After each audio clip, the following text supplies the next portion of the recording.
now. So you picked the worst possible time to ask that question. Yeah. How do I start the stream? All right. It's Well, wonderful it's time stuff. to have a coughing fit too. Yep. Mm. Welcome to my life. Well, There here it we goes. are. We are having a conversation with Mitch the Ripper. Basically, I got bored, decided I wanted to stream, and Mitch was kind enough to be bored with me and decided he wanted to talk with me. Come on. So There it goes. hopefully, we'll get some Hopefully. conversation going. Yeah, something. Yeah, I mean, we'll have a little chat, see where it goes. I know I got to be done before 5:30, so I can be on Jack Genski's channel, Yep. Quippers United. I think we're both on there tonight, aren't we? Oh, we are Yep. cool. You are so funny. That's a myth. Oh no, you're. Oh no, the Charlie thing still sticks out in my mind. Well, yeah. I mean, sometimes you step. Yeah, you step. Jesus Christ. Sometimes you trip and fall into to a wonderful gag, Mm-hmm. and that's just life being funny. I don't take Yeah, credit for that necessarily. I mean, it's you can look at any comedian, and they've done that exact same gag. yeah. I mean, it may not be Charlie and that whole uh with that whole setup, but it's a similar thing. George Carlin once talked about guys who wear sleeveless shirts, Uh huh. his riff on that was, uh, um, "Hey Joey, shut it down, would you please? You smell like an anchovy's cunt." And I basically did the same thing with Charlie. Yeah. I just picked a name out of nowhere and made like I was having a conversation with him. Fuck you, Charlie. Mm-hmm. Get the hell out of my house. Yeah. It's the same gag. I mean, comedians all over the place have done that gag. Oh yeah. It's about judicious application of the gag. Mm-hmm. Wow, that sounded kind of X-rated, didn't it? Judicious. Mm. The judicious application of the gag. It sounds like it's something you do on a first date. Well. I know some people like to wait for the third, but Eh, who's got that kind of time anymore? I know. When the older you get, you know, the less time you have. Yeah, pretty much. It's like, hey, I got to bill the last 4 hours. Guess what? You're going to spend two of them gagging, be it in the Oh bathroom man, or out in public. two things that I hate: pollen and humidity. Mm. I thought Texas knew about pollen. And then me and my ex-wife, we were engaged at the time. We went and saw her cousin in Virginia, Okay, the one closest to DC. I right. don't know if it's west or east. Well, here's the funny that we got a North Carolina, South Carolina, North Dakota, South Dakota. Um, we have West Virginia and Virginia. Yeah, Where the fuck is East Virginia? exactly. I'm kind of annoyed by that. It's an inconsistency thing. You know, Well, I just I like consistency. Where the fuck is East Virginia? yes, I was kind of hoping when we invaded Iraq, several decades ago, that we'd turn that fucking place into East Virginia. that would make a lot of sense too. You But know, like most of our wars these days, we only go so far and chicken shit our way out of it from there. I've got a hell of an idea. What's that? We need a president that will invade Mexico. Nah. Yeah, we move that fucking border back to the Central America, and we solve two problems that way. We solved the Yeah. drug problem Well, because then let's be honest. We won't solve the drug problem. We'll just that'll just be a hostile takeover. yeah, It won't solve anything because the CIA will still use that as their method for generating revenue. yeah. But it'll be in the government's hands, which is exactly where you want it to fuck up. I don't. I don't want anything in the government's hands. Government is too busy trying to be in everyone's shit. Right. I mean, here's the deal, man. We don't. This is when it comes to political discourse.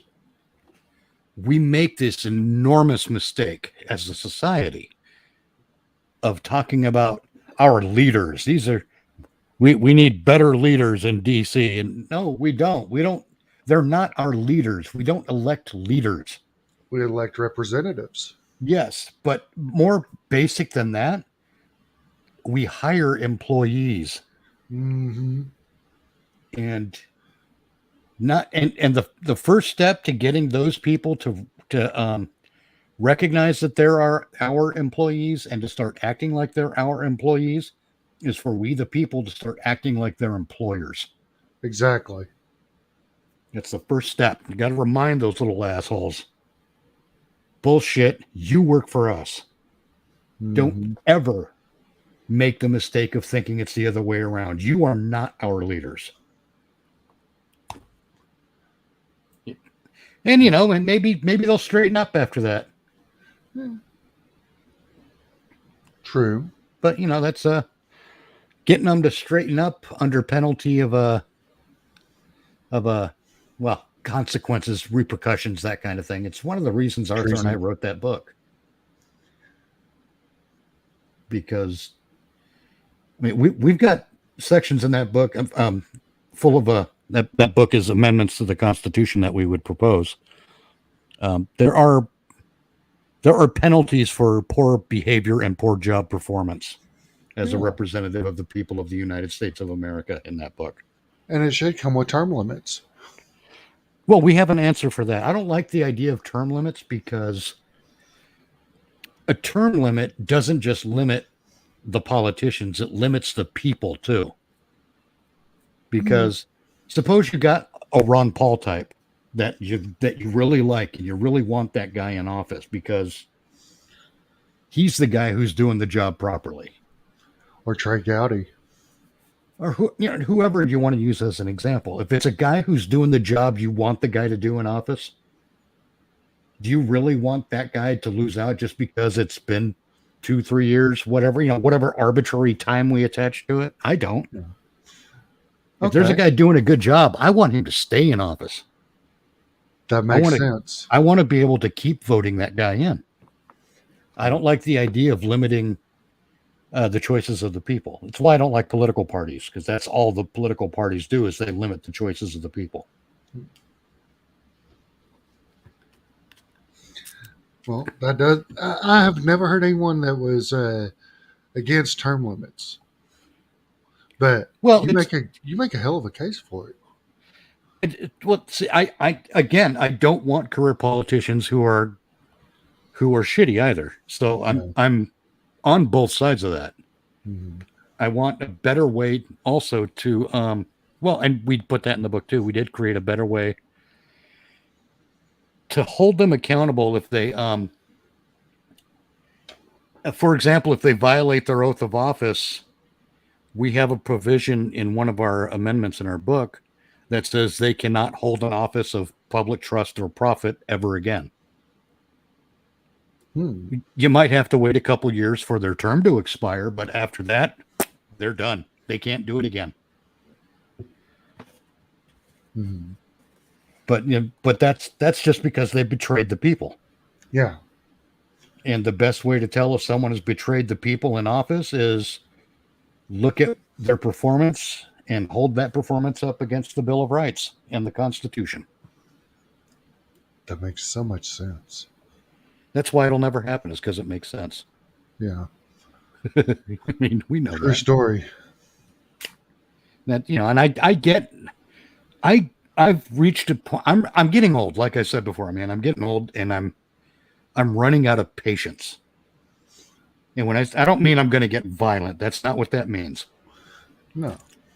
What it means is I'm no longer interested in being nice about it.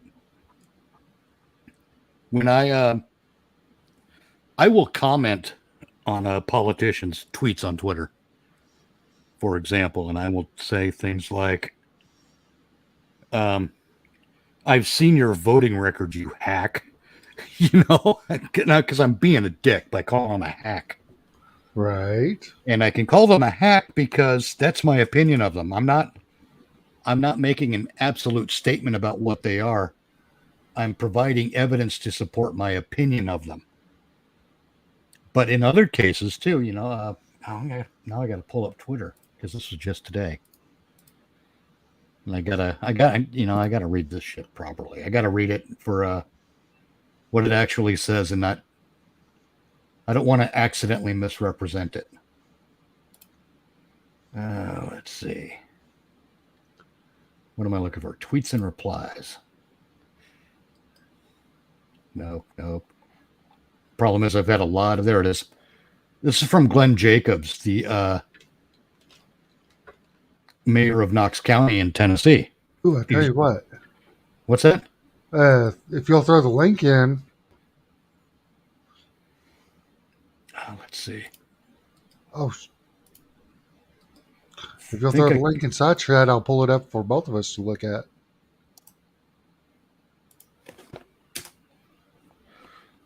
I think that should do it. But that might just pull up my response.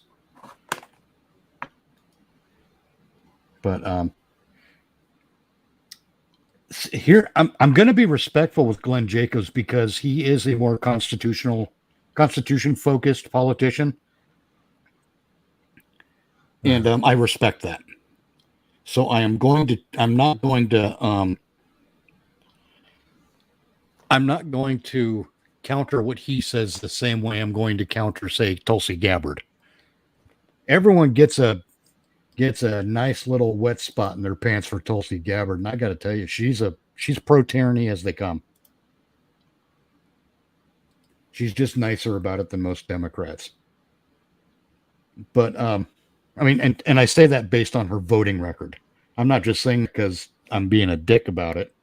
Right. That's what her voting record indicates. Anyhow, I put that link in the. Yeah, I've got it up right now. Oh, okay. Oh, there it is. But what Glenn Jacobs wrote was, members of our law enforcement community work tirelessly to keep us safe here in Knox County. I will always support them, and #back the blue. Now, I'm not a guy who I don't do blanket support of anyone, of any group. But what I did respond to that with was, are you making any headway in your efforts to repeal any laws in your jurisdiction that are abhorrent to the Constitution? Certainly, this would serve to reduce the unnecessary stress and workload of law enforcement. And, I'm being very, I'm exercising politics when I write that, because I don't know if he's got any kind, because I don't live there. He's not my mayor. Right. I do think he does a good job. But I think even those guys we think do a good job, we still got to hold their feet to the fire. Yeah. And for those that don't know, Glenn Jacobs is Kane. Yeah, from WWE. Yep. The Big Red Machine. Damn straight.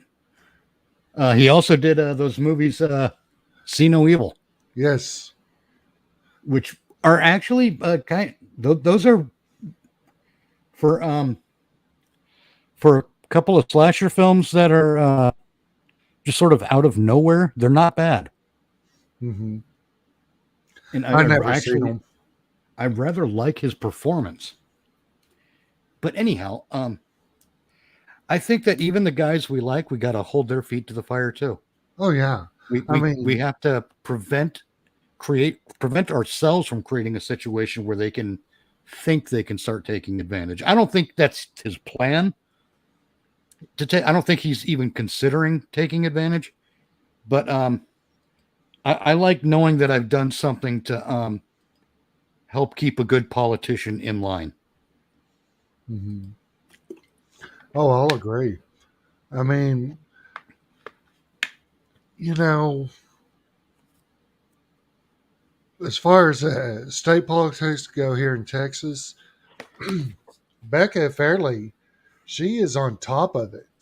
I mean, she's spitting out facts against Mr. Wheelchair. Um, Oh God, I can't remember that guy's name. I know who you're he's my talking about. governor, and I can't tell you. I can't Abbott. remember his name. Yes, Greg Abbott.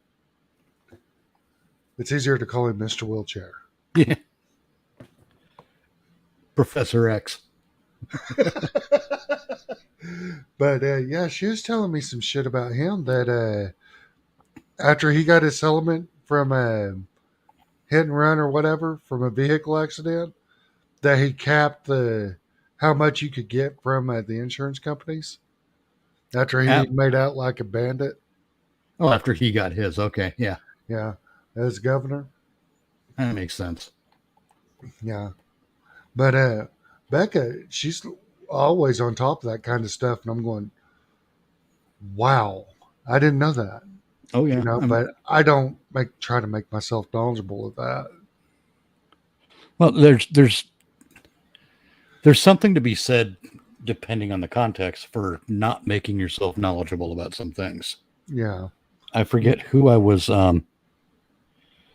talking to about this. I think I was in our one of our in a conversation on Gilded. Um, and I was trying to explain that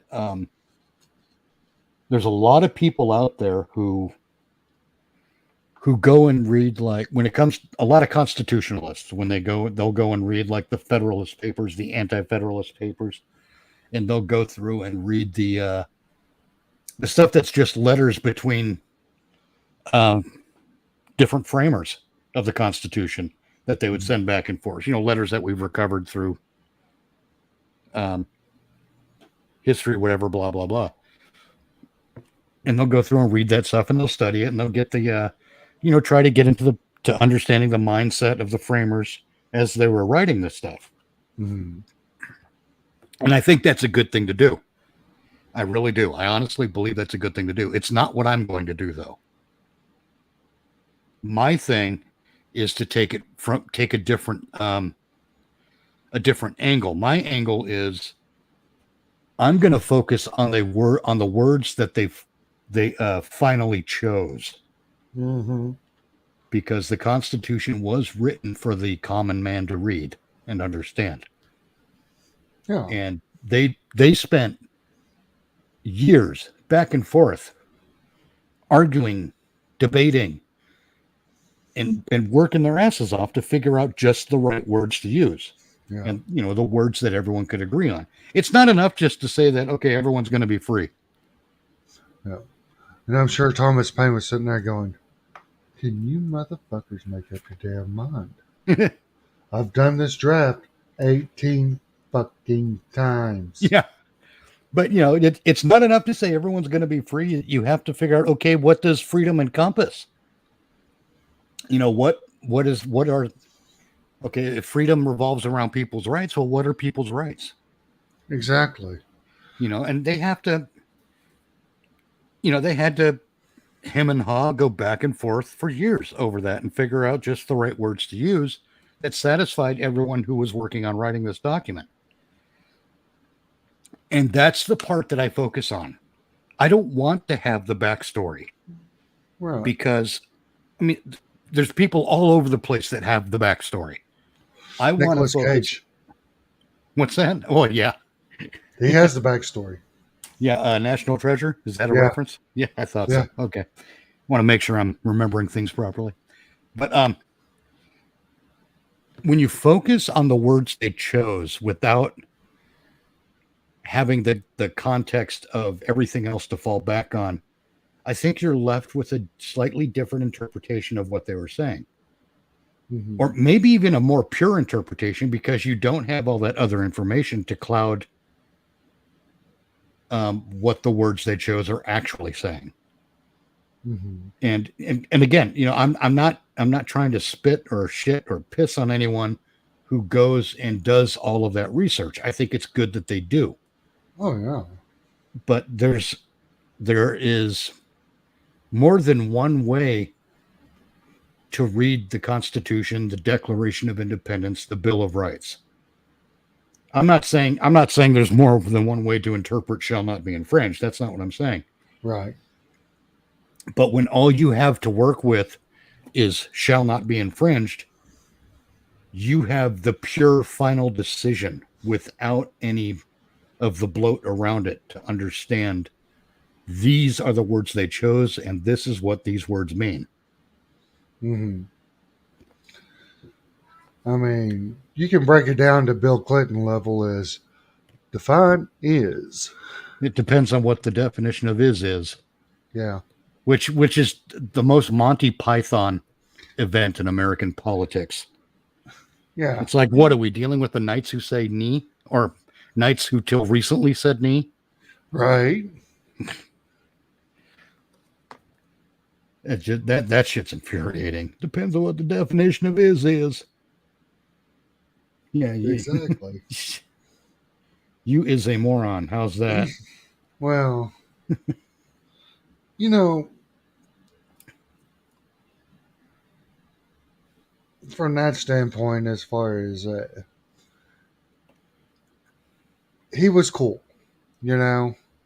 Oh, he was cool as a cucumber under pressure. Oh yeah, George Carlin actually um once said about him, um, Bill Clinton is full of shit, but he's honest about it. exactly. You know, yep. I mean, he never let it show. Nope. You know, either that's the sign of a great politician, one hell of a expert liar, It's or a combination of the two. Well, see, many times the sign of a good politician is the sign of a bad statesman. Hmm. And I really do wish we would get back to the habit of electing statesmen instead of politicians. I think Politicians, the most recent statesman we had, I would have to say, would be Donald Trump. quite possibly. I mean, and that's because he wasn't eloquent in what he said. Oh no, he was blunt, Oh yeah, I mean, but you but look he had back a to point. people like David Bowie, or not David Bowie, uh, Davy Crockett, Jim Bowie. I'm fucking up the name, but Bowie, Stephen F. Austin. These people weren't eloquent speakers. That's what No. they had people like Thomas Paine for. Have you You ever know? seen George Carlin do his bit? I go back to Carlin a lot because a lot of what he did revolved around language. Oh yeah, And language, and I don't mean like sentence structure. And I'm not talking about that kind of language. I'm talking about the words vocabulary. people consciously choose to use and how our vernacular changes over time and all of that lovely stuff. He was really good at analyzing it. And one time he gave a toast at, or he gave a speech at a press corps dinner. I think it was a White House press corps dinner. Yeah, So it wasn't it wasn't like the president was there. It was just all the media people. And he said something. He said, and I'm going to paraphrase because I don't remember the quote exactly. Um, I don't know if I believe in term limits, but I would like to limit some of the terms that the media uses. mm-hmm. And he went on to say about And he's like, okay, it's not the media's fault because this is how politicians speak, and you just all you can do is write what they say. That's not true anymore, but that was then. Right. And he points out how they don't how the words they use are not indicative of any real action as far as moving toward a solution. You know, they don't worry about things; they have concerns. You know, there are no problems; there are concerns. Things Mhm. like that. And Yeah. he went on with a speech, and he was making points like that for I think 45 minutes. Hmm. And he was aiming at, he didn't blame, he said to the media, I don't hold you responsible, but you are implicated. you know so Exactly. You so I mean, know. he was having fun with it. He did it in a way that was, he was doing a Carlin bit for a particular audience even. But man, that when Carlin did those things, it got you to thinking. But his goal was never to make people think. His goal was to let you know that he was thinking. Hmm. And I have a great appreciation for that distinction. It's one of the reasons when I go through and, for example, in my own analysis of the Second Amendment, because look, I know there are bigger people than me who have done an analysis of the Second Amendment. I do not want to rely on them to handle my thinking, so I do my own. Hmm. And I've published it. My analysis of the Second Amendment is that people on every side of that issue, they keep forgetting the most important part, the security of a free state, and what that actually means, and how the Second Amendment also does not specify guns; it specifies arms, which is synonymous with weapons, and it basically says that,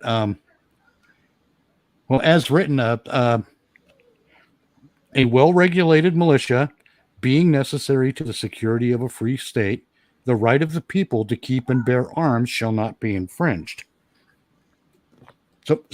In my analysis, it doesn't matter what arms we use. It doesn't have to be a gun. I'm not saying it has to be a weapon used for violence to cause harm against people physically. I'm not.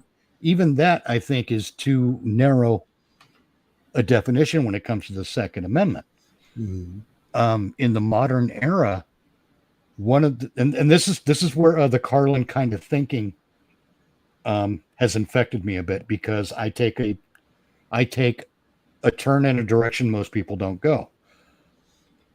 In the modern era, we have a wonderful weapon that is used quite often, in fact, to combat tyranny. I mean, uh, the security of a free state. The first thing we have to do, we have to boil down what it is that threatens the security of a free state. And when I say boil down, we can't just say politicians. That's too vague. No. We can't just say uh, uh, Bill and his bunch of friends. Let's go, Charlie. We can't just say Charlie and his buddies over at Neil Young's mansion. Hmm. That's too vague again. And that's why we have to continue to boil these things down, to distill them into their pure product. And I think when you do that with the question, what threatens the security of a free state, because it is a free state in question, um, once you distill it down, that answer is simply tyranny. Hmm. And then, what is tyranny? How does tyranny operate? Well, tyranny is the act of one party removing the rights of another, essentially. And again, you're boiling it. We're talking in very basic terms, and it's very important that we do that, because once you do, you start to realize certain things. In the case of tyranny and the whole concept of the security of a free state, well, a free state cannot exist without liberty, and liberty and tyranny are natural enemies, if you will.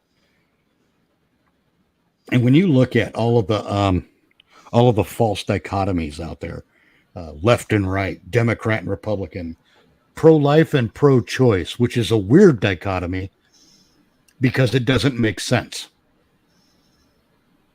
The whole pro-life, pro-choice thing. This is why I don't like these labels. It's why I like to distill them. Pro-life and pro-choice are the same side of two separate arguments. They're both on the pro side, and the two different arguments are life and choice. So it just doesn't make sense to me. Again, this is that George Carlin kind of love for linguistics that comes through in me. Well, I'm going to show the definition of tyranny. Yes, do it. Up here. Let me share my screen. There it is. And definition of tyranny: cruel and oppressive government or rule. A nation under cruel and oppressive government. Here's one that I would think would fit what the Constitution, what they were talking about there: a cruel, unreasonable, or arbitrary use of power or control. Yep, that's what theft is. Someone steals your lawnmower out of the shed in your yard. That's cruel and unreasonable or arbitrary use of power or control. Mm-hmm. It's one of the things I've come to realize is tyranny is not exclusive to government. No, anybody can be a tyrant. Yes. I mean, look at you see it. Hi, Angela. You see it in your workplace. You see it in the playground. You see it in school. Or in our case, we saw it in school. I'm not hanging around any schools. Don't get me wrong. Right. But you're not a teacher. No. But you are teaching. And hello, Angela. How are you today? I've come to realize that I say all this because ultimately I've come to realize that there is only one true dichotomy when it comes to politics. And that dichotomy is liberty or tyranny. Everything distills down to that dichotomy. Socialism or capitalism, liberty or tyranny. Everything else, communism, socialism, Nazism, capitalism, Freudianism, Keynesian economics, all of that stuff is just fashion statement. It's practically meaningless because if you can distill it down to if you can distill the concept down to liberty or tyranny, well, you're going to know where you stand on the issue. A lot of people don't bother to distill it down. They suffer from a condition that I think is has the effect of their vocabulary outpacing their intellect. Is how I describe it. They know all the words, but they never really thought about what the words mean and where they go in the grand scheme of things. Exactly. A lot of people suffer. I'm finding out that a lot of politicians, they suffer from diarrhea of the mouth. Yep. And the older I get, I'm finding out that it's okay to do that in your 20s and 30s to an extent. But about the age of 35, you should be past that and should be choosing your words a little more carefully. You would think. Well, and because the older you get, the more that when you don't do that, you're going to hurt feelings. Yes.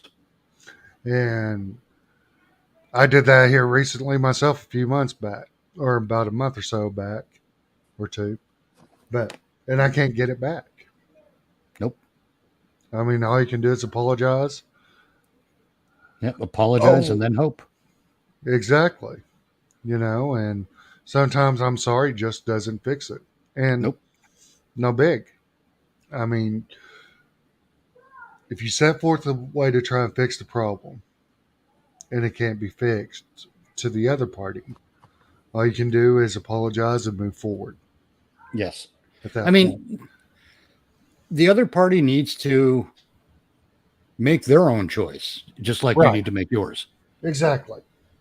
And that's what our that's where we should be in our government.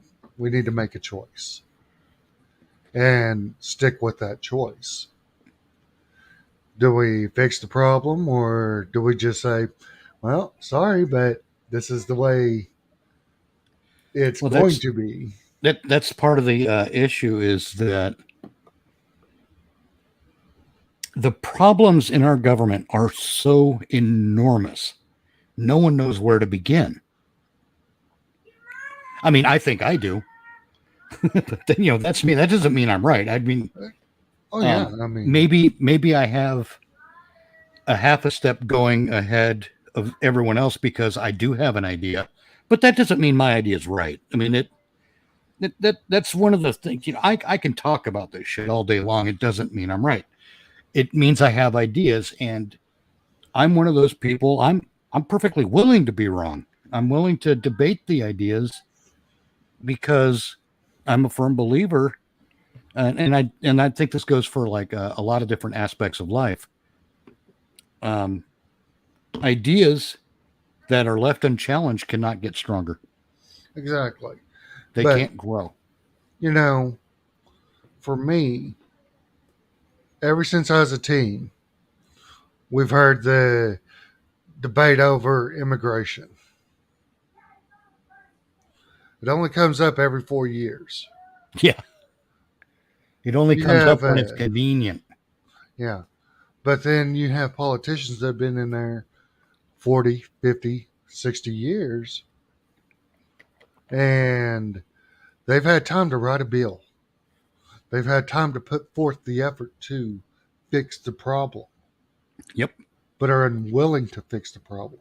I do want to get to that because that applies to something else that's a couple of things that have been going on here recently. Oh, yeah. I But mean, just like abortion, this case with the abortion thing.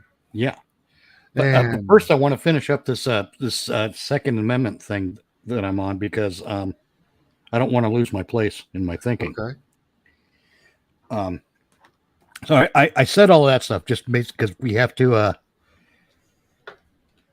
Hey Neil, we have to. I have to establish that groundwork for what comes next. When the Second Amendment mentions arms, it's not firearms specifically. They are included, yes, but they're not. It's not specific to firearms, and it's not exclusive to firearms. And as I said, this is part of my philosophy. When you are able to distill everything down to is it liberty or is it tyranny, you know where you stand, and you know on which side of the equation you want to make your errors. You know, right. and in my case, I want to err on the side of liberty. I don't want to err on the side of tyranny because slippery slopes and all that good nonsense. Well, you know, It's the reason we have that expression about letting 100 guilty men go free before one innocent man is imprisoned. I can understand that logic. I mean, it's that same logic. But at the same time, um, I've been okay. I'm going to be honest with you. Hit me. A lot of my info comes from stuff that I've seen on like their anime or TV that come up with like the old books, like Machiavelli's The Principle Mm-hmm. or El Principal or whatever it is. The Prince by Machiavelli. Yes, The idea there being that, God, what was it? the atrocities. No, that book had an or that's it had an overriding theme, and I can't remember. Because it wasn't, it's better to rule in hell than to serve in heaven. That was Milton. Yeah. Basically, it was The ends how justify the to means. exactly, and That was if the you're going to Machiavellian thing. rule, how to rule justly, in his opinion. Right. And he basically said that at one point when you first come to power, or at some point while you're in power, do all your bad acts at once and never go back to them. That's assuming you have bad acts. Well, Well, I mean, whatever evil you're going to do it all in one fell swoop. get it out of the way. Exactly, and never go back to it. Let I it can be see, known what the deterrent I is. can understand that thinking. I really can. I mean, I like mean, if I were suddenly put in charge of American politics, and if I was put at the head of the executive branch, mhm. I would go in there and I would let all the legislators know straight up, I'm not signing anything into law if it's not constitutional. And if it's in a gray area, I'm going to err on the side of liberty. I would tell them all that right up front. What I would like to, I would, because I can't force them to what, I can't dictate to them what they must legislate, Right. but I can suggest. Like I say, I'd suggest you sort out immigration, you sort out, um, Title IX. well, yeah, you go through and sort out anything that is in a constitutional gray area that's on the books now. If it's egregiously gray, get rid of it. That stuff I'll sign into law, and I'll have my team of lawyers looking at it too. And I'll be calling up Nick Ricada, and I'll be like, "Hey, I'm the president now. Come read this. Tell me what you think." Yeah. For Kind of, example. see, as far as before I start that thought, Neil, I'm glad you're here. Glad you're lurking. Indeed. Hello, Thank Eagle. you. Engagement is engagement, and I appreciate your efforts. Indeed. Um, but anyhow, this in the modern day, we have this one device in particular that is constantly used in the war against tyranny. Ah, shit. Really? What happened? Hold, hold on a second. Uh, well, what I was going to say is Eagle. Also, thank you for showing up. I appreciate that. We can all be bored together. Indeed. And but yeah, I mean, Shall I continue? yes, please. Oh, okay. Um, in the modern era, we do have a device that is commonly used to fight tyranny, but no one thinks about it in those terms. I mean, a lot of people actually do think about it in those terms, but they don't think about it insofar as it being covered under the Second Amendment. They always think it's covered under the First Amendment only. And here's the thing: your rights, especially the enumerated ones, because you can at least point to them. Those rights are not exclusive to one thing either. Freedom of the press is not exclusive, or if you use the video camera, because that's the device I'm talking about, is the video camera. It is one of the most widely used weapons in our arsenal today that we use to combat tyranny, from people recording cops to the school board meetings to the courtroom proceedings, all of that stuff. In all of those cases, the video camera is being used not just to inform the public. That's the press part, is to inform the public. But when it's used to combat tyranny, and often it's like a firearm, its presence is enough to fight tyranny. The fact that the camera is there is all it takes. Because what if it's on? You know? Right. So in the presence of a camera, that camera in the courtroom, in the school board meetings, and the people waving them at police, and I got issues with some of those people, make no mistake. That's all fighting tyranny. That's maintaining the security of the free state, and is therefore, in my opinion, covered under the Second Amendment. And it is in that way, it's that kind of thinking that I believe that liberty can be expanded.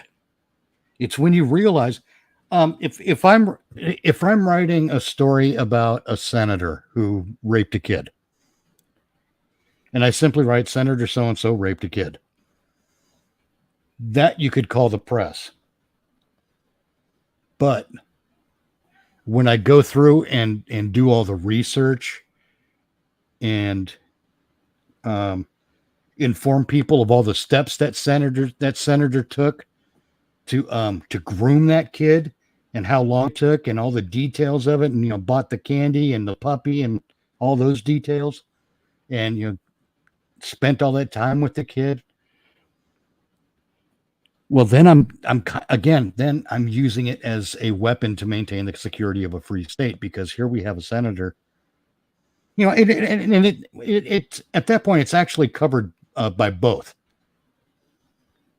I mean, if we're using our right to speech and our right to the press, to be the press, and our right to assemble to maintain the security of a free state, I think we are also exercising our Second Amendment rights. It's just that we're doing it without a gun. And again, the Second Amendment says arms, not firearms. It's not exclusive to guns. It's important that we find ways to expand our concepts of liberty. I don't mean expand it to be like lower the age of consent. That's not what I'm talking about. That's not expanding liberty. That's expanding tyranny, because you're making it okay to take advantage of someone who doesn't have the life experience to make an informed decision, and therefore to give informed consent.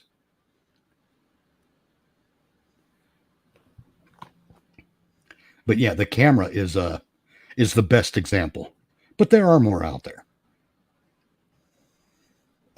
Eagle, which term limits argument? And while you're typing that, Mill writes, I've worked in people's homes since I was 18 years old, and even then you just automatically assume you have a camera on you at all times. Absolutely.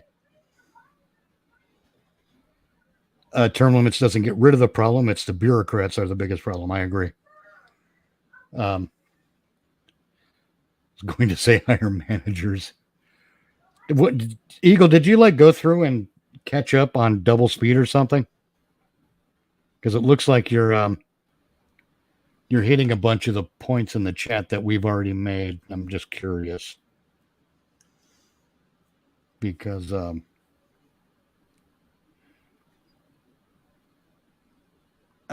employees thing specifically is why I ask, because we really do need to start treating our politicians as employees and not leaders. They ain't leading shit.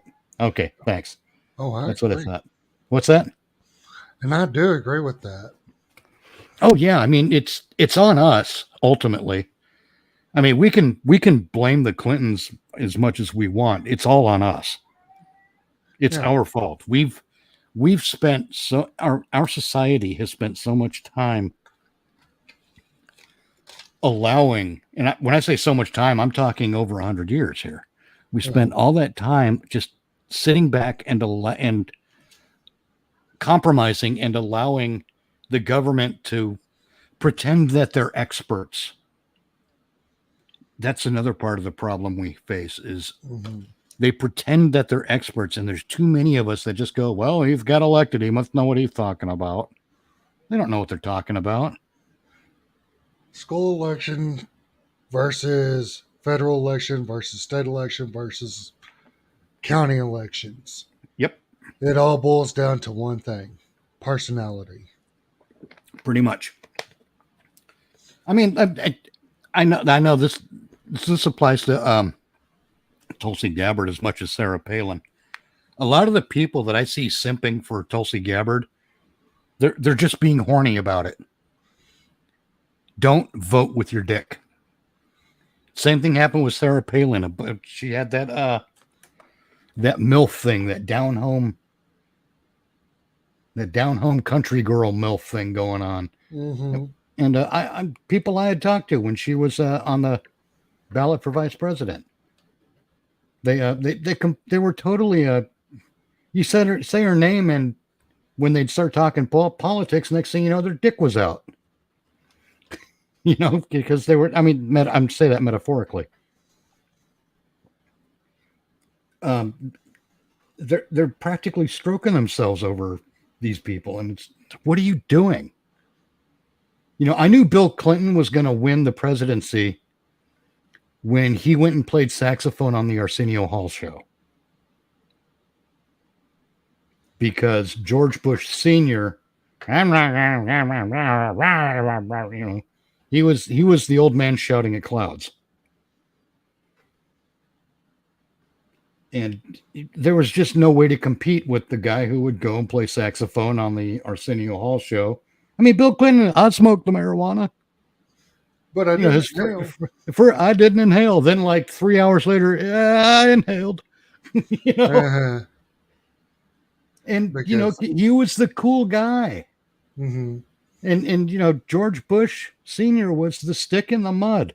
Of course the cool guy's going to win. Yeah. We have to get over this Tulsi Gabbard at least is, yeah, exactly. You're right, Eagle. I am no fan of Tulsi Gabbard. Her voting record is indicative of tyranny. Mm-hmm. It's not even indicative. It's a textbook case. Well, here's the thing. You can go as a voter. You can go online for free and look up your representative's voting history if they're already holding office. Go do it. It's not hard to do that. Arthur and I did a series on our channel. I forget which election cycle it was. It was one of the presidential elections. I think it's when Donald Trump got elected. Mm-hmm. Or no, I think it was the run up. Maybe it was I don't know. It was. It's hard to remember now because it's like so much happens, you know, when you're in this, when you're in the business of following the news cycle and putting together videos about it and all that stuff. It's easy to lose track. At least it is for me. But I forget when the election. I'm sure it was a presidential election, but I forget which one it was. If it was when Trump was elected or when he was running for re-election. And I think it was when he was elected because it was a much wider field I was going to say applicants, and that's remarkably accurate. Yeah, screw it. It was a much wider field of applicants on his initial run. And, you know, Tulsi Gabbard, Elizabeth Warren, Klobuchar, a bunch of those people. And Arthur and I went through and we looked up the voting record of all the front runners. And you know, tyranny. It was tyranny all the way down. And we need to start doing that. We need to start one of the things. Okay. Our book is titled Reconstitute Us to Form a More Perfect Union. And if you got a link, I'll put that in the description. Oh, sure. I'll see if I can talk while I click. Because you know, like I said, I'm getting old. I don't have the skills like I used to. Yeah. But right now I'm showing the website. It's GovTrack. Copy. .us Congress votes. Oh, there's a couple of different websites actually. That's the wrong button. There we go. And there's the link to the book in the StreamYard chat. What was I saying? Oh, and look, it's tyranny all the way down when you look at a lot of the voting records. And sometimes you have to dig deeper, and you can't just look at like House Resolution number 1671, because that doesn't tell you anything. You got to look at what the House resolution was about, and sometimes you got to look at the wording, how it's worded, and if they voted yes or no. But sometimes it's just in the simple titles of it. Banning of firearms, for example. If it's a yes vote on that, it's unconstitutional, and therefore it is tyranny. The Constitution doesn't say, I'm sorry, the Second Amendment doesn't say except for this or except for that. And that's another thing I like to point out to people. When you look at more people need to read the Constitution and the Bill of Rights. It's not a long read. Some of it is a little bit Archaic. Not archaic, but the use of language is different now. So it does help a bit to go through it with a dictionary. And I'm not saying read it all in one sitting. I mean, as short as it is, maybe you read a little section of it at a time. And you find something that confuses you a bit. Mm-hmm. You start looking up words. Find an online dictionary that has a historical context as well, so you can get a better understanding of the words they chose. But you learn a lot of stuff. We learned a lot about the process when we wrote the book.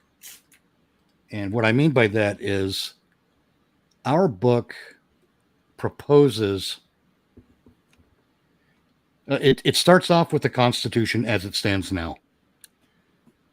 And then we go through and we propose 11 amendments. Why we write them, then we discuss why we wrote them, and we cite chapter and verse, where it would fit into the Constitution and how it would change it. And then at the end of the book, we have what we call the Reconstitution, which is kind of a thought experiment. What if America ends and all we have is the Constitution and the Declaration of Independence to work with to start America anew? We don't have, all those Federalist and Anti-Federalist documents. All we have is the Constitution and the Reconstitution. And there are some things. The reason we have the Reconstitution in the book is because there are some things that that we've learned since the drafting of the Constitution about how people can go corrupt. And we've tried to put safeguards in there to prevent that. We've, for one thing, it's ridiculous that Congress can pay themselves. We have a process that covers how Congress is to be compensated for their service. And, we think it's fair, but, that's open to interpretation too. Our book isn't there to provide answers. It's to point out that any two dumb American schlubs or any American schlub can get their feet under them and try to come up with something better. We do it the way we did it. We tried to do it with the respect for freedom and liberty, for the rights of the people, especially. Mm-hmm. And we tried to maintain those rights even with our amendments. And it's hard work. I'll tell you that, man, it was just the two of us, just Arthur and I. And, we have all this wonderful technology like what we're using now, James, where we can sit here and talk back and forth to each other pretty easily. Exactly. Over a long distance. And this is how we wrote the book. Really? Yeah. We wrote the book in very much like this, where, we're like, well, what kind of amendment should we write? Oh, how about one issue, one bill? How about that amendment? Okay, let's write that amendment, because that's one people have been going on about for decades. Mm-hmm. Anything that is not related to the one issue should not be in that amendment to the Constitution or into that legislation at all. Our Exactly. our one issue, one bill amendment requires that anything that is not explicitly related to the issue at hand does not go in the amendment or in the law. I'm sorry, in the bill. So if it's a bill on on maintaining interstate highways, then you don't get to put corn subsidies in it for a small town in Idaho Mm-hmm. because those two things are completely unrelated. Right. So we have that kind of stuff in there. We've got I've already mentioned the congressional compensation. We've got the violations of oath of office and public trust punishments. We have consequences in our book for politicians who break their oath. Well, doesn't that kind of get into the legislative end of thing or to the judicial end of things? Yes and no. I mean, I mean, it's legislative certainly, but here's how it works. Let's say Representative X violates their oath of office. okay. Due process still has to take place before. I mean, the whole thing has to be adjudicated properly. Mm-hmm. We don't just say Tim broke his oath of office, so fuck Tim. Right. It's not that simple. There still has to be a process. And that would probably go through. Tim still gets to face his accuser. It Right. goes through a court system. Yeah. It would have to go through an actual court case, and Yep. then after punishment's decided through the courts, then he's still considered a member of Congress because he has to be impeached or Right. thrown But out. the way our system works is, I say our system, not the American system as it stands now, but the one Arthur and I came up with. The way it works is if he's found guilty of violating his oath of office, he can never hold an oath of office, or I'm sorry, he can never hold an office of a public trust. Or profit? Or He yeah. can never hold an office of public trust or profit again in any jurisdiction of the United States of America. And let's say it's a congressman from District 4 of New Mexico. I don't know. I make this stuff up as I go. If Right. it's a representative from District 4 of New Mexico and they're found guilty, their constituents can just Tim's constituents in District 4 can decide whether or not they want to hold an emergency election to replace him. Mm-hmm. Otherwise, he finishes his term, and after his term is expired, he cannot run again. He cannot hold the office again, or any office again. Okay. He's going to have to go back to selling fucking shoes. Right. So he wouldn't be able to, because after you serve a term, you get like the gratuities of the office still. Yeah, that switches around too. I think the So way we've with got paying that. past presidents and I think the way we've got it set up is once you're out of office, you stop collecting public money or services. mm-hmm. But one of the things we learned, like I said, this is how we wrote the book. We discussed shit like you and I are doing now, and we would bounce ideas off each other, and we would write down what we want the amendment to accomplish. Wow. And then we would struggle over the proper wording for it because it has to be worded just right. And, we relied a lot on what's in the Constitution now for for the type of language to use so that it's clear for anyone who's reading it to understand, but also, I mean, you can't just say Congress can't be a dick. You've got to, Yeah. it's got to be written and worded a certain way. And we went back and forth over this we would probably spend a couple hours in some cases figuring out a single word, because you're working on this stuff for so long. It's right there, it's right on the tip of your tongue. It's on the tip of your tongue. You've almost got it, it's almost fallen out, and you almost have that word, but you're just stuck and that word's not coming, and you're like, no, this the way we've got this amendment written, it's almost right, but almost right isn't good enough. It's not quite right. We got to do it so it's just right. And it's tedious. Mhm. It wears on you. Now imagine all the people who signed the who ratified the Constitution going back and forth over the span of years. We did this over a summer. They were working over a span of years, and Yeah. they didn't have the framework that we have, that Arthur and I had to work with and to follow. They had to come up with it on their own. Oof, I can't imagine. And man, we learned a lot writing this book, and not just about how our government functions, but how it shouldn't function.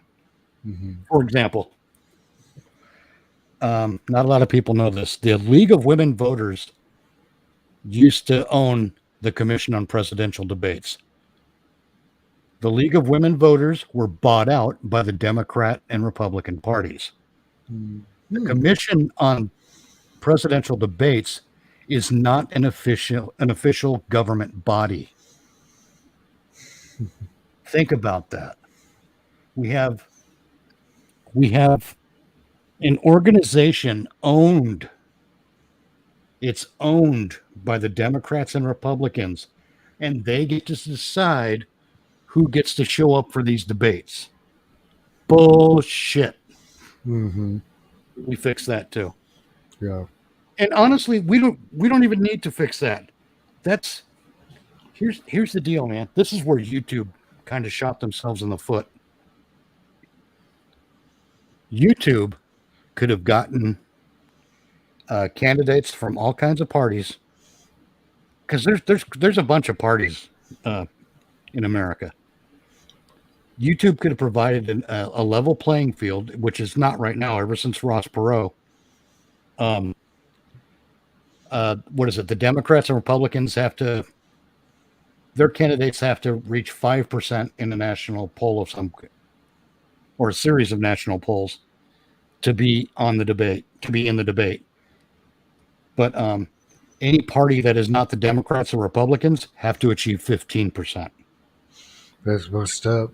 Yeah, and that's all because Ross Perot played by the rules, got up there and just wiped the floor with the Democrat and Republican candidates. It was he wiped the floor with Bill Clinton and George Bush Sr. Yeah.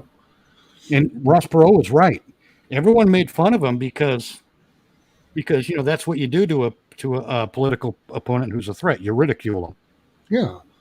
And when Ross Perot was governor of Texas, he came out. He had the test, like we called it TAS at that time, but it was a placement test. And then while he was in office, those tests meant something. You know, as soon as he got away from it, and we got Kay Bailey Hutchison in there, things kind of went Poo-poo. downhill for us. It went caca. Yeah. But that's the kind of stuff you learn when you write a book like that. You really, I mean, and we didn't even go in deep. I mean, it's not like we went deep departmentally or anything like that.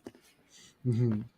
But when you see that kind of when you start to recognize that kind of behavior, and then you see the shit like what the FBI is up to, what the ATF has done historically, Oof.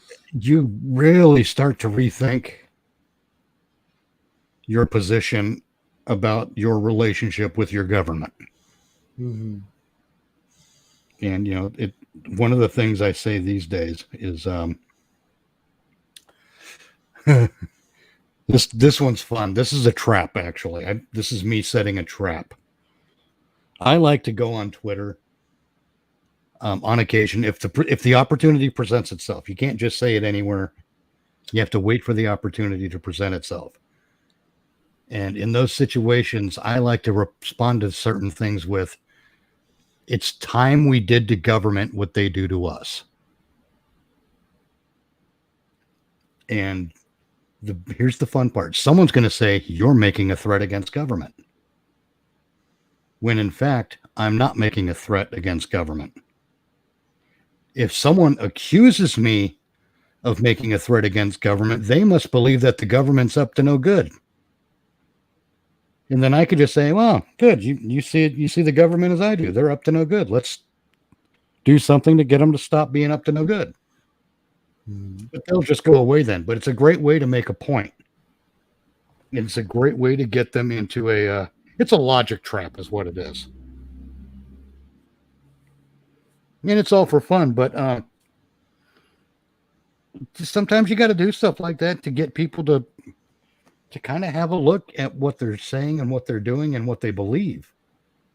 Because again, if what they believe is solid, is if they believe something that's on a solid foundation, no challenge that I make is going to shake that belief. But if I say it's time we do to government what they do to us, and you come back at me like you're threatening the government, and then I point out, well, you must think the government's threatening me then. And if that shakes your belief, then it's time for you to re-examine what you're thinking. It's time to re-examine your position on some things because, like it or not, this is the part no one gets. We're in this together. Oh yeah. When governments exercise tyranny, they don't pick sides. Well, they do pick sides, but they don't pick sides like the people pick sides. They're going to exercise that tyranny against everyone. It's just sad that more people don't recognize that. Right. And Now, this abortion thing, I know you've been itching to get on that one. yeah, a little bit. I mean, I have some wisecracks about it, but Me too. overall, all that happened Friday was the Supreme Court kicked it back to the states. Yep. It said, "This is your fucking problem. It's not on the federal dime." Right. And as it should be, I'm not sure. I mean, I used to be more liberal on that subject than I am now. And again, it's because one day I decided to go through and read the Constitution and the Bill of Rights.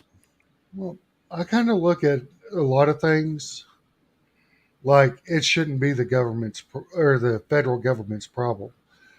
Like, Well, yeah, the federal government has no constitutional authority to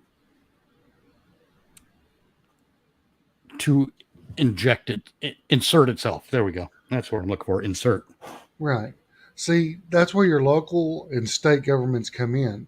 Because, Right. like, what was it, about 30 years ago in California, some parent group got pissed off because McDonald's was putting toys in Happy Meals, making kids fat. Yeah, whatever. Okay? So, anywho, I'm going, how the fuck is that a government concern? I mean, really? I mean, It's a parental concern. exactly. See, that's another spot. Actually, that's actually a really good way to describe it, because the government, even at the local state level, has no constitutional authority to insert itself in that situation. Right. I would Now, say, if local government was so upset about McDonald's doing that, they could put up what is it? An ordinance. That would mean McDonald's taking their business out of that yep, county. But just like in New York, the largest size drink you can get now is like a 32 ounce or whatever. yeah, And that just kind of spilled over to everywhere because it was more cost effective to get rid of the 44-ounce cups and whatever size cups that beyond that. yep, And so, yeah, but it kind of goes to that. That's what you can equate, in my opinion, as to what happened Friday with they the Supreme Court righted a wrong that was based on a lie to begin with and kicked it back to the state. well, and again, the federal legislature had 50 years to do something And didn't. instead of just sitting on a Supreme Court ruling. They had 50 years to make law, and they refused to do it. Either they refused to do anything at all, or they refused to put it up for debate on the floor, whatever. They refused to get it done. They refused to get the job done, as it were. And I'm actually fine with that because it's not their place. I honestly believe it's not their place. But, it's just like when President Trump came into office and he shut down that Dreamers program, Mm-hmm. he told Congress, make a law. Write a law. Get a law. Give me a good immigration law and I'll sign it. But they won't do it. No, they refused. Yeah, I mean, anymore, Congress is more of a It's an asshole club. It's more of a soapbox than it is what it's designed to do.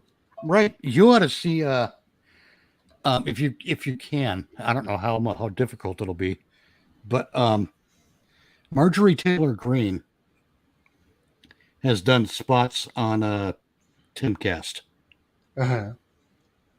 And in one of those spots she did, she basically blew the whistle on how Congress operates. Oh yeah, I seen that on YouTube. Yeah, it was her talking at a press gathering or something or another. Oh yeah, she's done it there too. I just remember the Timcast one. That's probably gonna be the easiest one for anyone to find. Mm-hmm. Say what you want about Tim Pool, but he gets good guests. I'll look for it and. But the way they just call people down to do a vote and they don't record the vote unless someone says something at the right time during the proceeding. Call the rolls. That's bullshit. I think there's language in the Constitution that suggests that the keeping of a voting record is optional. In our reconstitution at the end of our book, we make it mandatory. Mm-hmm. Because screw you, Congress. Exactly. See, this is the thing, we're not fucking around anymore. And and I'm not, again, because I use profanity, because I say we're not fucking around anymore, people think that it's a threat or it's they're getting ready to be violent. No, that's not it. We're not fucking around anymore. Your job is on the line, is what we're saying. We're not screwing around. Keep the proper records.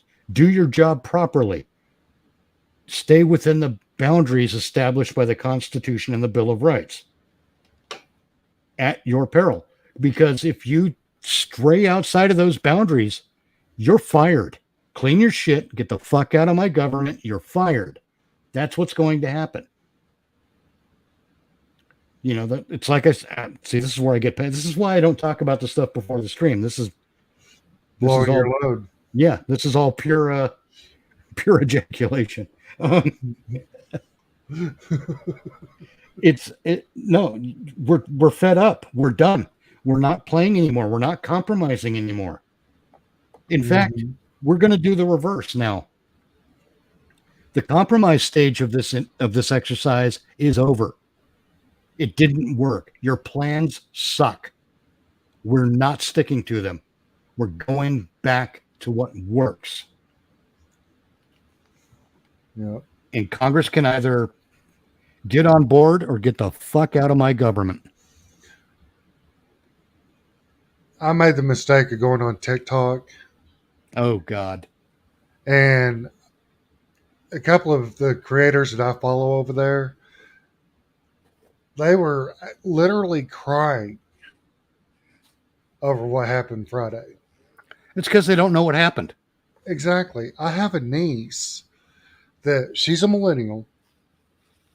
She's 25, 26. Uh-huh. And she's all upset because they're trying to take my right to choose and da da da da da. And you can't have a conversation with her because she's like her mother. She knows everything and everybody knows nothing, and absolutely, it happens. That's why questions are so much fun. Yeah, because you don't have to rely solely on statements and the recitation of facts to convince someone. Sometimes all you got to do is ask them the right questions. Yeah, and that can be fun, especially if you're a dick about it. Yeah, and I tried to. Sometimes even that doesn't work. Yeah, I mean, there are people who are just completely immovable, inflexible, and here's the thing: I'm not willing to compromise anymore. I mean, I never really was, but I'm not willing to compromise anymore. When it comes to tyranny, my position is we do not compromise with tyranny. To compromise with tyranny is to engage in tyranny, and that's not what America's about. No, it's never. Everyone better start getting on the same fucking page. Yeah. Hey, it's like that whole thing that the point I was making about the McDonald's toy. The government's job isn't to raise your kids. No. The government's job isn't to limit the population. Nope. The government's job is to do the paperwork of government, essentially.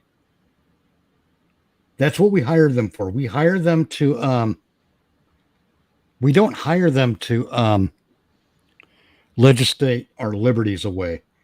We hire them to write good legislation. Good legislation, it can be done. It can be done. That's one of the things we proved with our book is that we can write legislation in a way that does not infringe upon the rights of the American people. That's what we did with our amendments. It can be done. Our Congress and our state legislatures, for the most part, don't even bother to try. They just go, nope, we need to ban this thing. Or we need to stop people from driving their automobile without the state's permission for some reason. That's another one. Show me where any state has constitutional authority to tell me I can't drive without a driver's license issued by the state. What makes that any different than any other liberty? Well, isn't it a law? That doesn't mean shit. I mean, it's a law, yeah, but that doesn't mean the law is correct. Laws, we can't assume that laws are that all laws are just. They're not.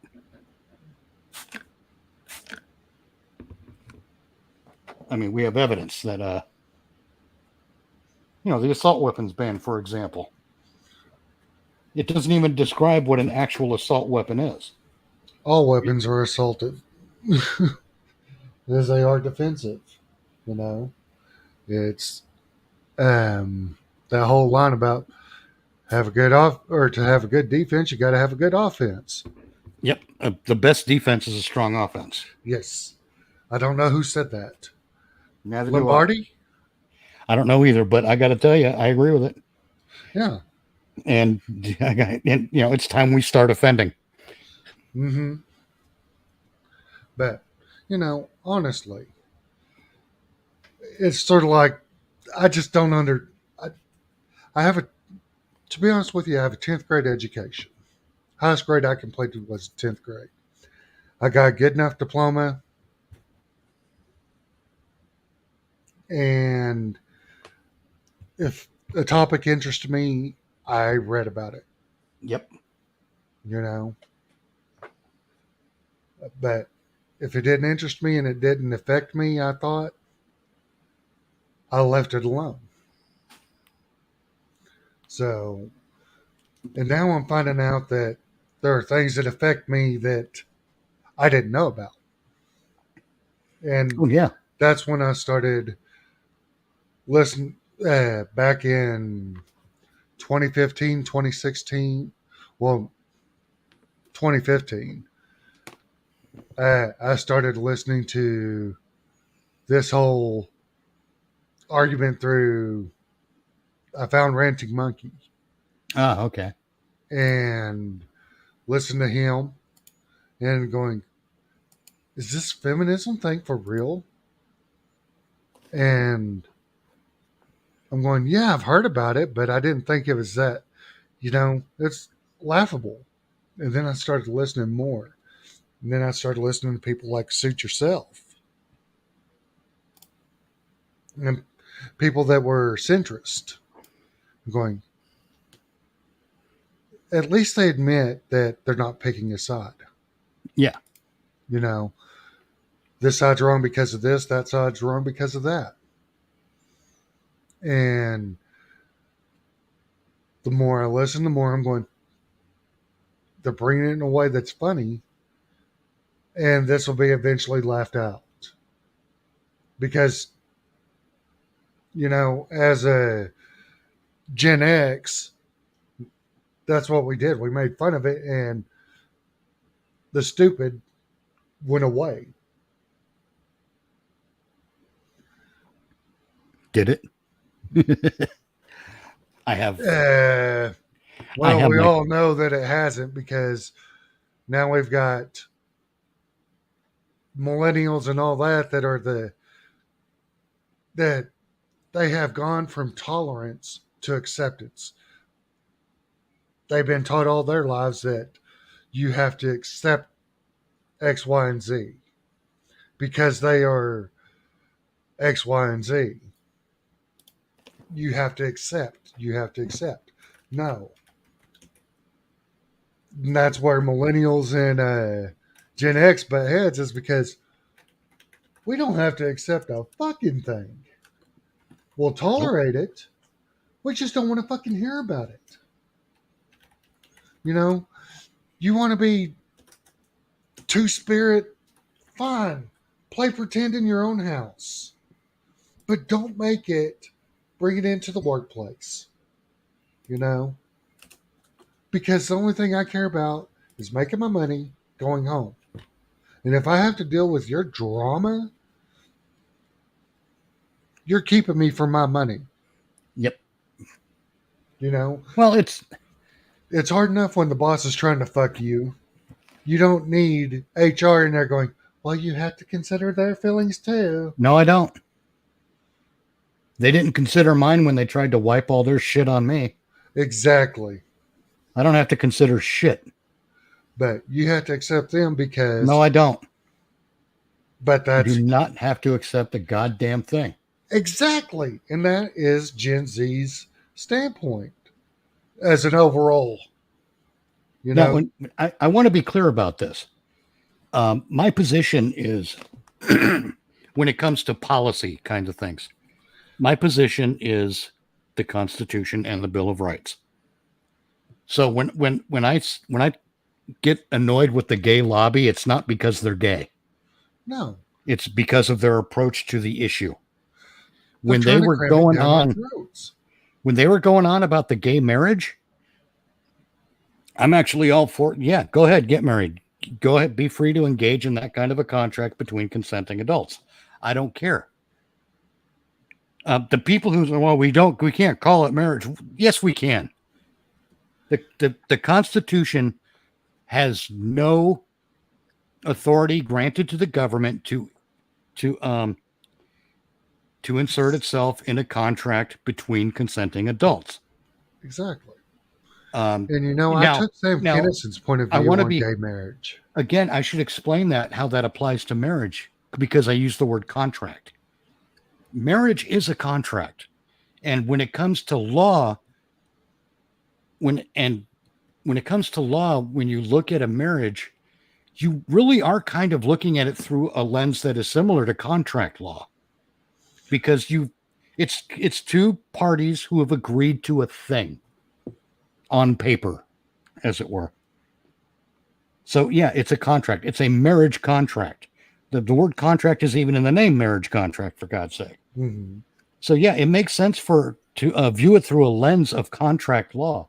And really the only place for government when it comes to marriage, whether it's a heterosexual marriage or a homosexual marriage, it doesn't matter. The only spot that government has is in the case where there's a dissolution of the contract, where the two parties cannot agree on the separation and distribution of property.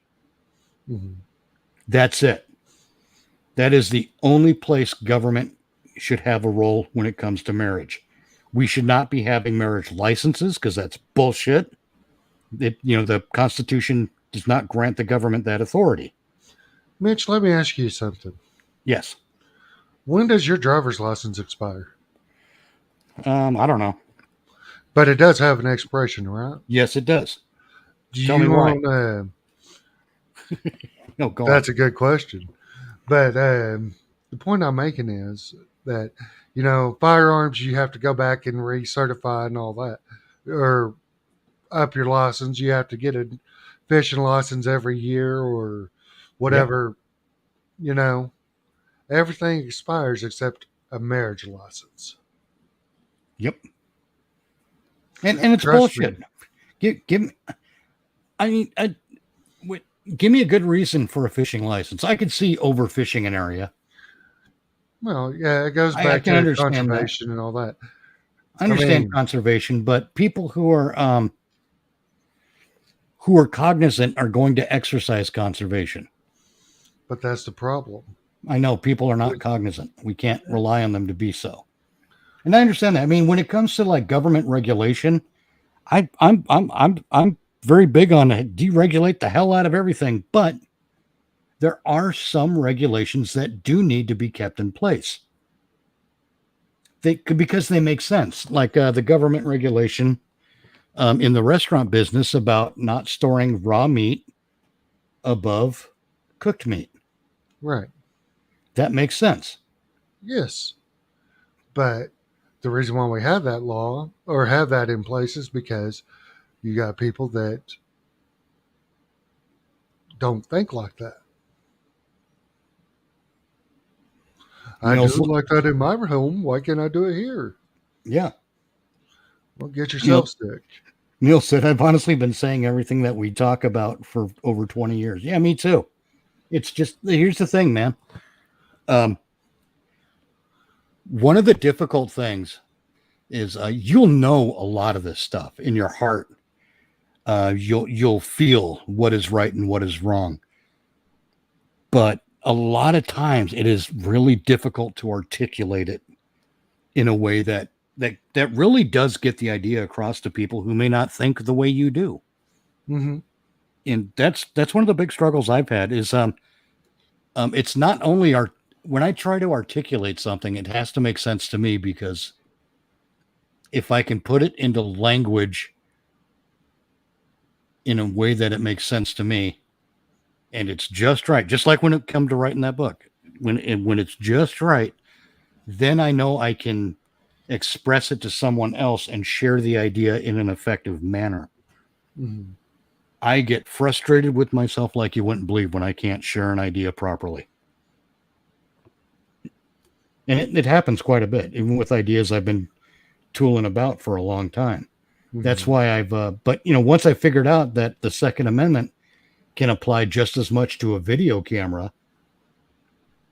I mean, look at the guy who's out playing basketball while he's on disability, collecting that disability money. You get that guy on film and you stop him from continuing to commit that act of fraud. Mm-hmm. You're helping to maintain the security of a free state, because fraud is an act of tyranny.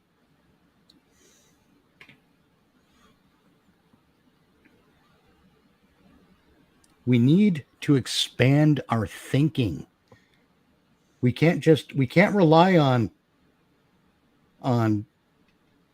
turn words like or phrases like that ain't right. We have to be able to say why it ain't right. Mm-hmm.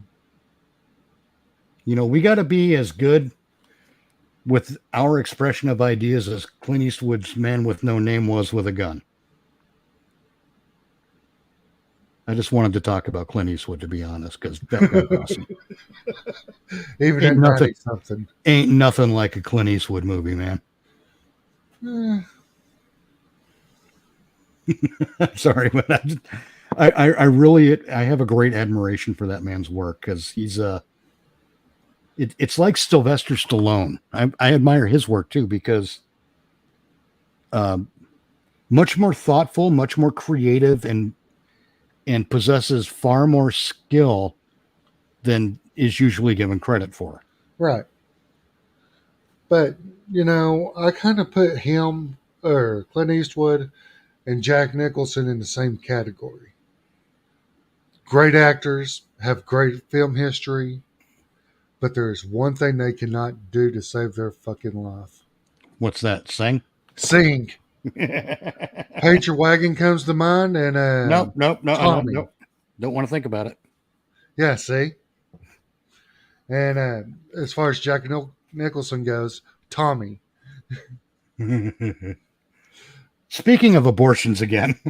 Oh, yeah, speaking of abortion. Oh, that But, was a great you segue. know, Um, getting there are back to that, cures. There are. I say there. That's funny. There's a cure for abortion. No, there's. If we were working in the proper way in this country, erring on the side of liberty and all that stuff, mhm, and we had legislatures and governments that weren't trying to screw us at every turn, then we would have a court system freed up enough to adjudicate those cases in which abortion might be the legitimate thing to do. Just imagine that. See, my solution is I don't want to ban abortion. I really don't. I'm no, not in because I favor think, of it. Uh, Here's my issue. I don't like abortion as birth control, but oh, I agree. I And do recognize that there are circumstances under which an abortion might be the way to go. But And abortion, yeah, I'm against that. And I think that me personally, I think that if one person, it takes two people to make a baby. Why does one person get to pay for it. get to decide on whether or not that life lives or not? Well, because even a tyranny committed on a 2-to-1 basis is still a tyranny. And the thing of it is, there are fathers out there that wanted their children. There are. And because their body, their choice. They don't get a say in it. That's But you know, a lot of single fathers out there that they are offered child support and all that, and they won't take it because they'll provide. yep. You know, Neil because Neil writes, the way I feel about it, if you don't want a kid, don't have sex. End of conversation. I agree. But there are those circumstances. There yeah, are those circumstances that are not purely black or white. right. And And in I those think that cases, I don't think an arbitrary decision should be made. I think it should be adjudicated. it should be, but no lawyer will take that case Nope. But because here's my issue with abortion. Abortion is a death sentence where the defendant does not get benefit of counsel, does not get to face their accuser, and does not get to have their say in open court. exactly. That's my issue with it. And going back to the whole process of getting pregnant, we know that when the sperm meets the egg, that something happens. Correct? Hmm. Now that doesn't guarantee that a pregnancy is going to come to term, though. Right. The egg can get fertilized, and it may be washed out during the menstrual cycle. So, is fertilization the beginning of life? Mm. And here's the thing: at what point in the process does the spark of life actually ignite? And when I ask that question, and if someone thinks they have an answer for it, don't just say when, because you're also going to have to demonstrate it, and you're going to have to be able to repeat that demonstration on a regular basis to confirm that that's when that spark of life ignites. I'm not just going to take an answer because we don't know, and I know we don't know. We don't know to an absolute certainty when that spark of life begins. And why is that important?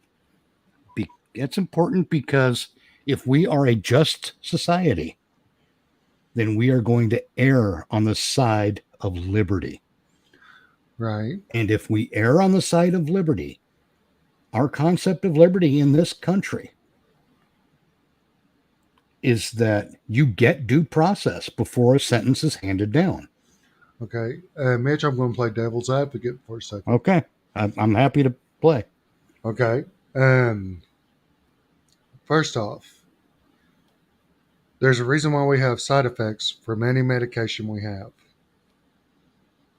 Because what affects one person may not affect another.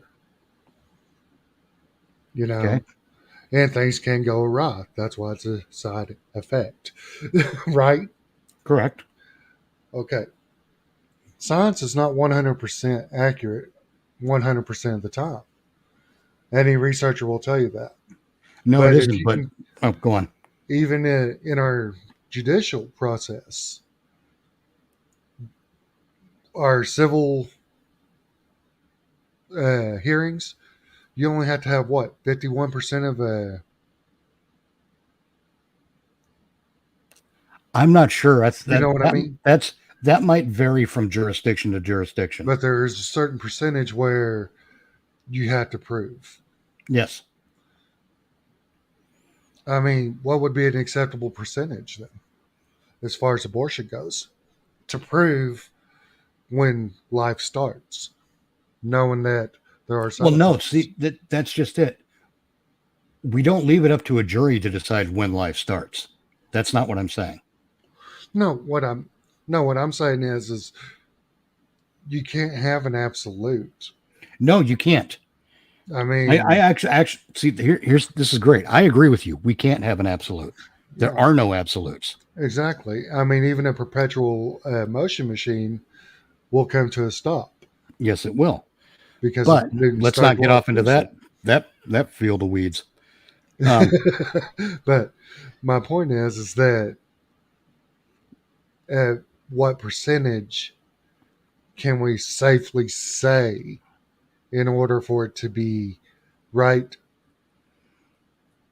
to be a law or to be on Well, considered? here's I'm going to agree with you. There's no way we can be absolutely certain. Mhm. And I'm not asking for absolute. I'm looking for demonstrable and repeatable results. Like 90%? I'm not even sure. Okay. I'm not even That's sure, a to good be answer. honest. But Right? here's the important part. Right now, we're not even trying. No, we're not. I I mean, mean, at least with what I'm proposing here, we're taking a step in the direction of trying to sort that shit out and to do something about it. I mean, when this country was founded with all of the big words about liberty and freedom, we still had slavery, and it took a long time to sort that shit out. It shouldn't yes. have, if you ask me. Yeah. And I mean, and one of the reasons it did take so long is because communication. Um, Once the Constitution and the Bill of Rights was ratified, it took time for that information to spread throughout the land because no internet, no Right. telephone. Um, the letters had to be delivered on horseback, for Christ's sake. Yeah. But once those words were disseminated amongst the population, people did start to see, well, okay, here's what we're saying, but this shit over here is what we're doing, and these things don't add up. I mean, and that's part of what led to the movement to get rid of slavery. You know, there was a cognitive dissonance. Now, getting back to the abortion thing, Hmm. um,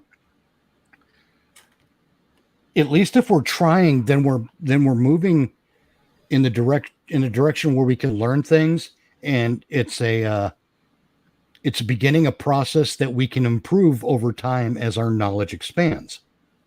Right now, we're not even trying, and that's kind of pathetic. And we need to take the excuses to justify bad behavior out of the equation. Yes. I mean, because for all uh, right to choose, the common argument is rape, incest. Um, maybe they don't want to carry a special needs child. Well, I don't know. To see again, And there that are kind of very few cases where we're looking at a black and white situation. So let's sort those out first. exactly. I mean, In but black and white situation would be like death to mother or child. yes, That's and that's a that's the that's a other. black or white scenario. That's where the family and the doctor have to get together and decide who's going to live and who's going to die. Yeah, selfish choice. Yeah. Then you get And another black and white thing. Oh, I'm just doing this for birth control. That's a black and white one too. That's like, no, you don't get to do that exactly, and because I'm there with you on that. you had the option to make a you had the right to choose before the pregnancy part even got involved in the equation, and you chose poorly. Now you have to deal with the consequences. Hmm. And yeah, maybe it's a shitty thing to say, hey, that baby is consequences, dick. You know, maybe that's a shitty thing to say. Maybe it isn't. I don't know. Yeah. But it's a black and white thing. It's you took an action without thinking it through, and now you're stuck. You Me don't get a personally, you don't get there's just no get out of jail free card.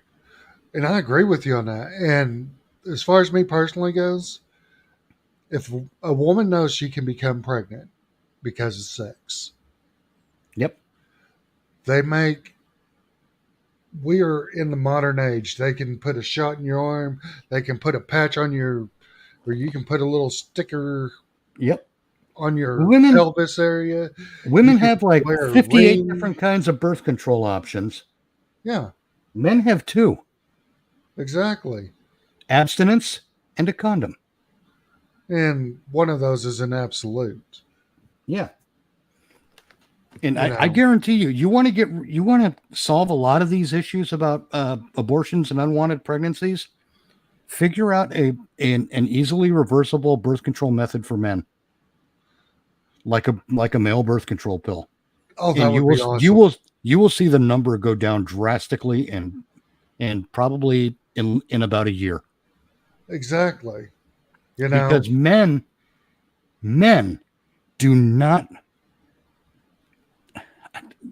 again, hashtag not all, because I know what I'm going to sound like here.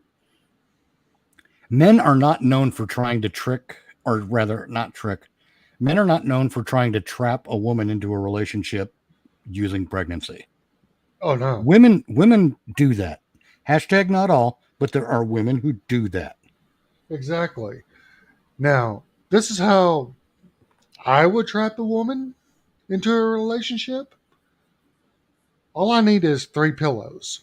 But yet, Duct, I got 14 of those motherfuckers on my bed. Do you know why? duct tape. Oh, why? Because I know women like extra pillows. Mm-hmm. You know, that's a For some trapping tool. reason, that shit's gonna end up on the floor. Exactly. No, You know, but so we've got black and white areas when it comes to abortion, and that stuff we don't have to go through the court system for that. But those gray areas, a rape baby. yeah, Okay, now we may understand and even sympathize with the woman who gets raped and doesn't want to raise the baby, but that is a baby now. but I at the mean, that's same time, um, and again, erring on the side of liberty, since we don't know when the spark of life actually ignites. Um, should she be forced to take it to term? Maybe for now, maybe. And follow me on this idea. What if we can actually build an artificial womb? Hey, wow, yawning. What if we can actually build an artificial womb, and the woman who got raped and got pregnant because of that rape was able to transplant that fertilized and implanted egg into a womb, or an artificial womb? We don't have. I don't think we have that technology quite yet. no, we don't. But again, If we did, we'd at least be having a situation where the technology can improve, and our methodology can grow with those improvements, instead of what we're doing now, which is nothing. nothing. Yeah. And like I said, I agree with you on the whole contraception thing Oh yeah, and it's using it as abortion to get rid of it. yeah. I really, that bothers me. Oh, that pisses me off so much. I want to say it was Amsterdam. You know how we have like buyback programs on guns and stuff Oh like yeah, that. I was told that they have a deal over there in Amsterdam where you can drop off a newborn at a site or at yeah, at a predetermined location. yeah, and no questions asked. They take the baby and it's adopted out. Yeah. Adoption agency. That's what I was looking for. I'm sorry. Well, yeah. Anywho, See, in the whole thing about carrying the baby to term, I understand that's a chore, and but that's all we and have to work with at the moment. yeah, and I am not so much of an asshole that I don't understand layers of trauma and Right. asking, you know, and I can understand to a woman that for her to carry a rape child, it would be like making her would be like her having to be punished repeatedly and reliving that trauma. Yeah, for the rest of her life. I mean, she Yeah. probably will in some way for the rest of her life anyway.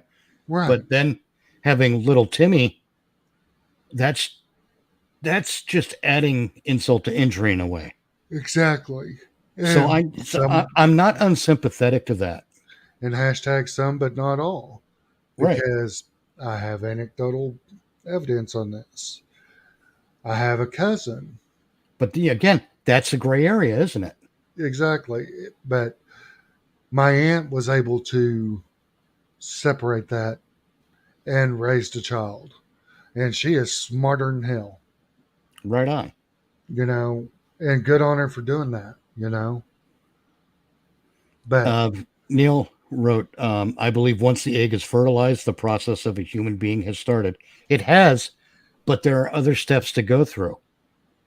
Once it's fertilized, it's got to travel and implant in the uterine wall, or there will be no pregnancy.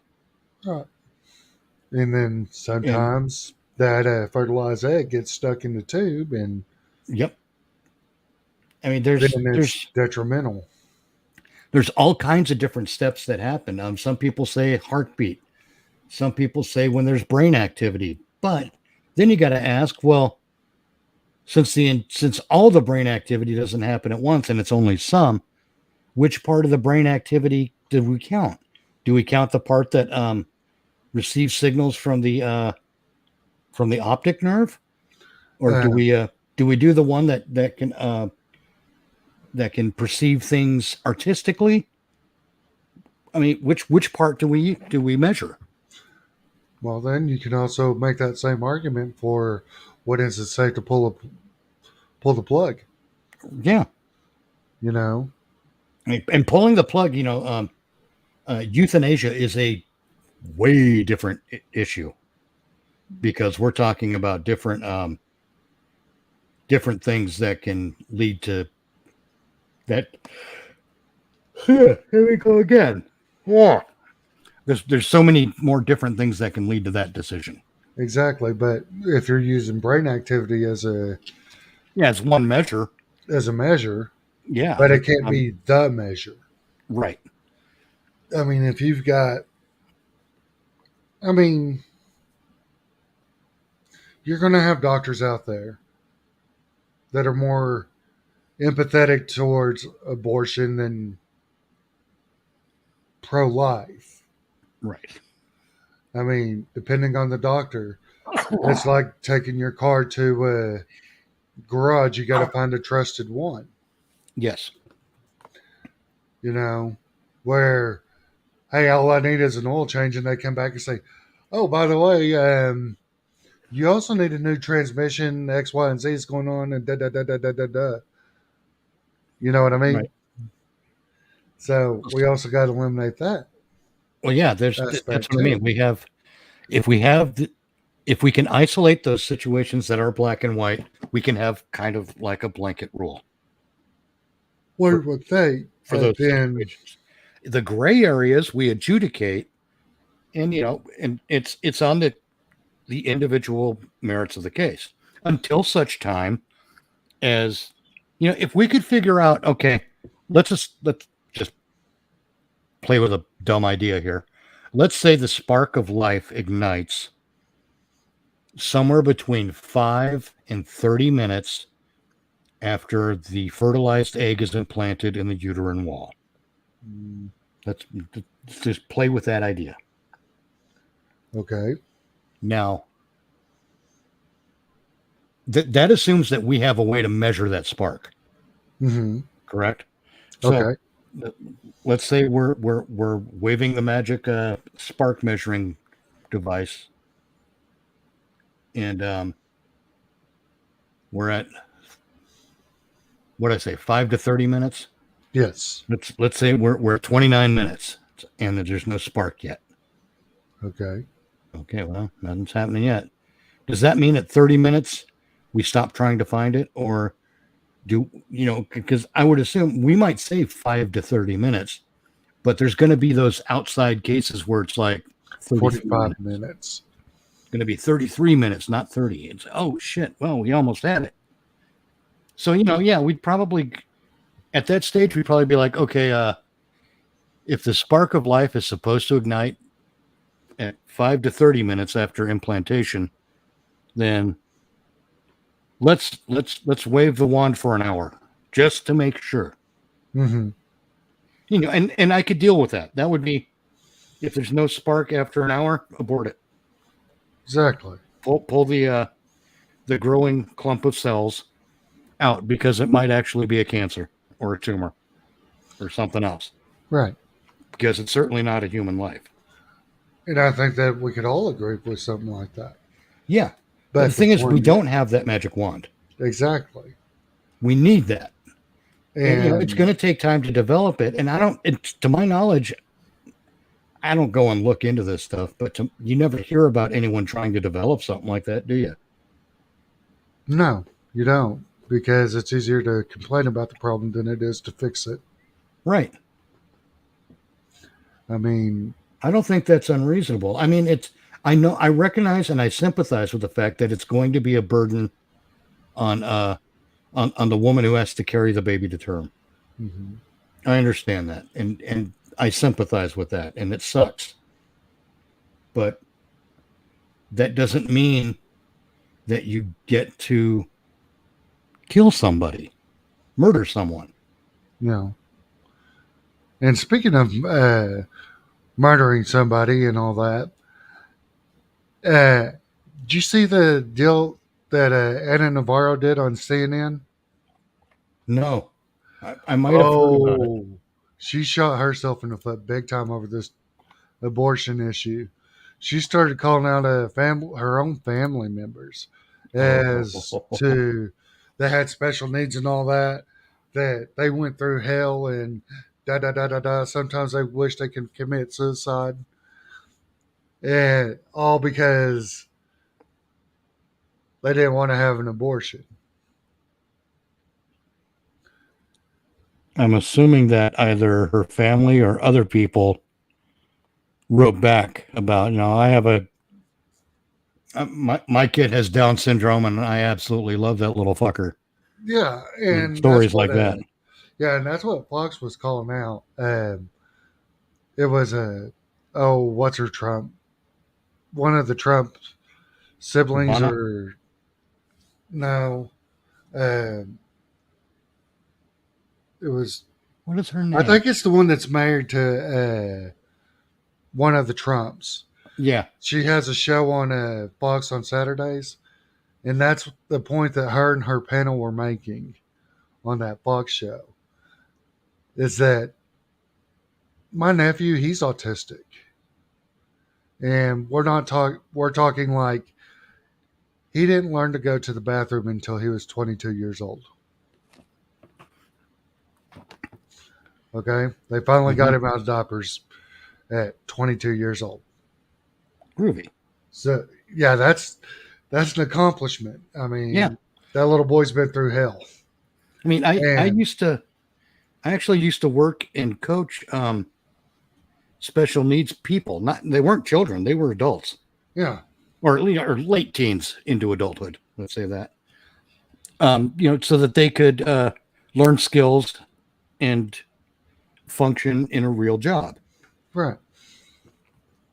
And And I got to see, tell you, those people put more effort into what they were doing than regular assholes like you and I. exactly. And they're happy with it that they're being Yeah. able to do something. And, you know, I never talk down to them. I talk to them like I'm talking to you, Mm-hmm. you know, and you know, it kind of bothered me because they didn't have like they couldn't pick up on the social cues where I had to stop talking and get back to doing my job, you know. Right. But you know, that's because I talk to them like I talk to anyone else. You know, I get the feeling that they just didn't feel like they were less than when they spoke with me because I wouldn't talk to them like this. Exactly. Oh, that makes me angry when people do that. Uh-huh. Or That they use the patronizing shit. mm-hmm. Oh, that makes me mad. You know, and quite on, and like I said, she put her foot in her mouth on that. But I always loved it going to when he was doing Special Olympics. They had like a bowling get together, I watched one of these kids have a meltdown and throw a bowling ball just straight down the lane, and it hit the, you know where the pin catcher is, Yeah. and there's generally a like a metal cover in front of it. Yep. It hit that metal cover. It was just like, whoa.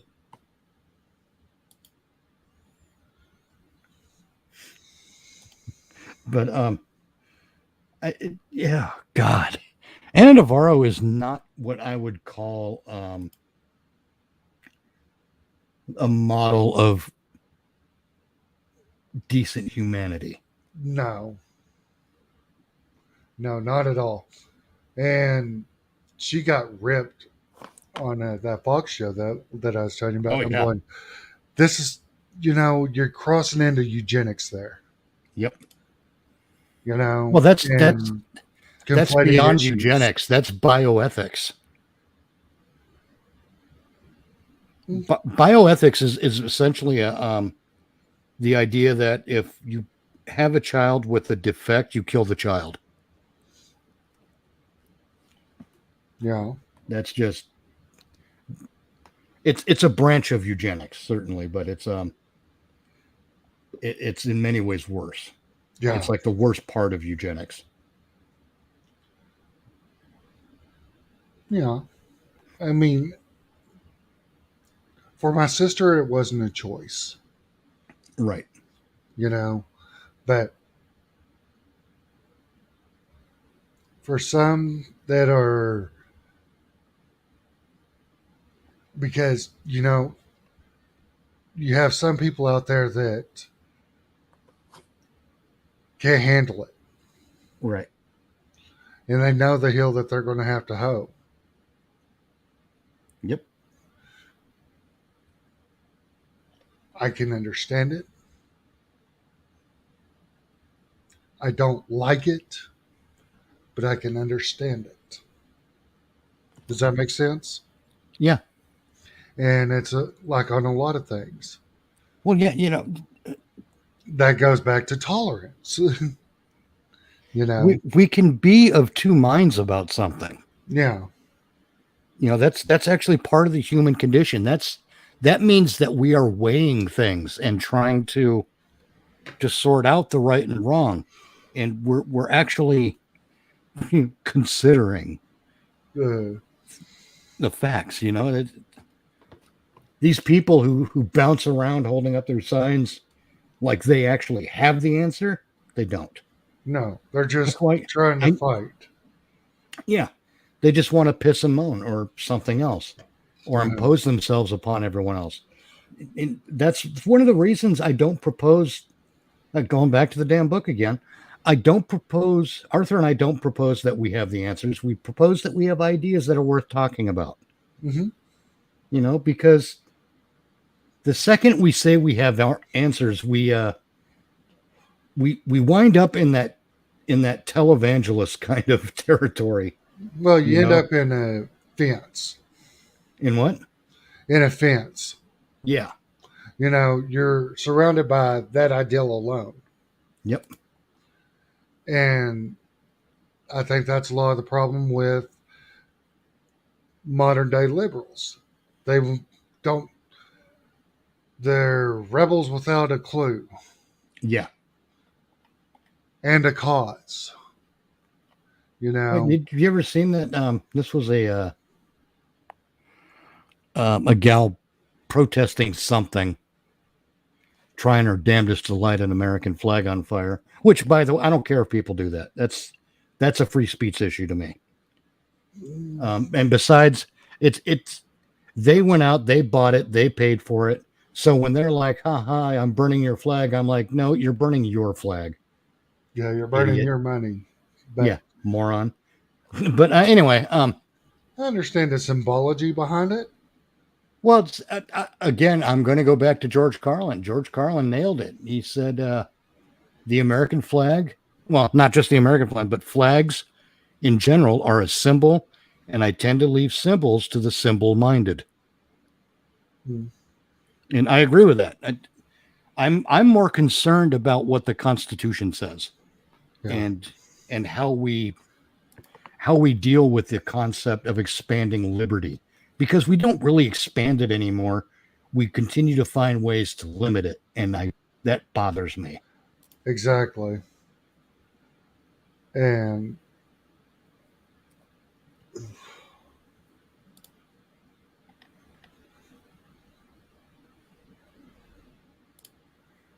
yeah, I'll agree. I agree with you on that. I do.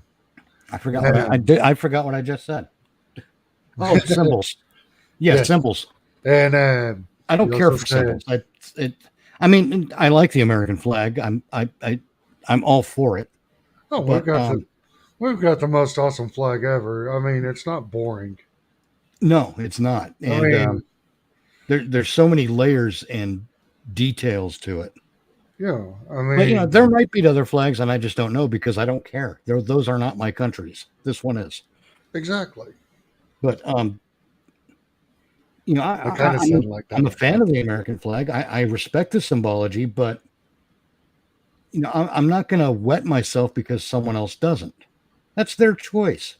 If they want to bounce around, look like an asshole, make video of them doing that, engaging in that kind of behavior, well, that's on them. And you know what? And I've seen this happen. Um, I worked for one person who, and I'm like, do you ever check social media when you interview someone? He's like, no, I don't know. There's just no reason to do that. And I'm like, okay. So I pulled up an applicant. I pulled up their Facebook page, Hmm. and this guy was very religious. This business owner. And I'm like, here's what this guy had to say about zombie Jesus on Easter, and it was something that was really rude and disrespectful. So what did he do? He looked at what the guy wrote on Facebook. He had the guy's application in his hand at the time. Looks at me, looks at the application, tears it in half, and throws it in the garbage can. Good on him. Yeah, and it's not a lack of belief thing because I'm an atheist and he knew it and he hired me. Yeah, But I'm respectful. exactly.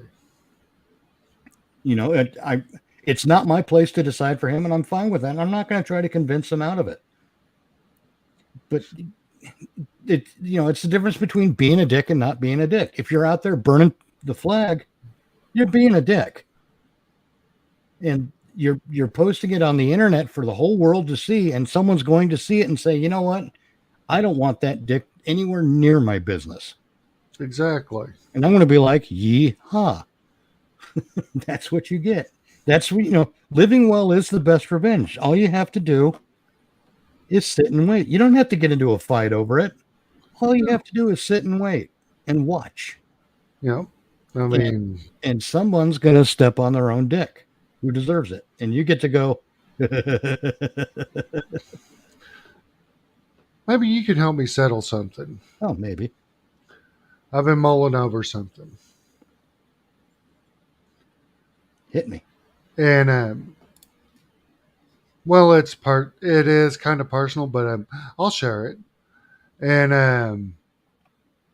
I was written up a few months back, Okay.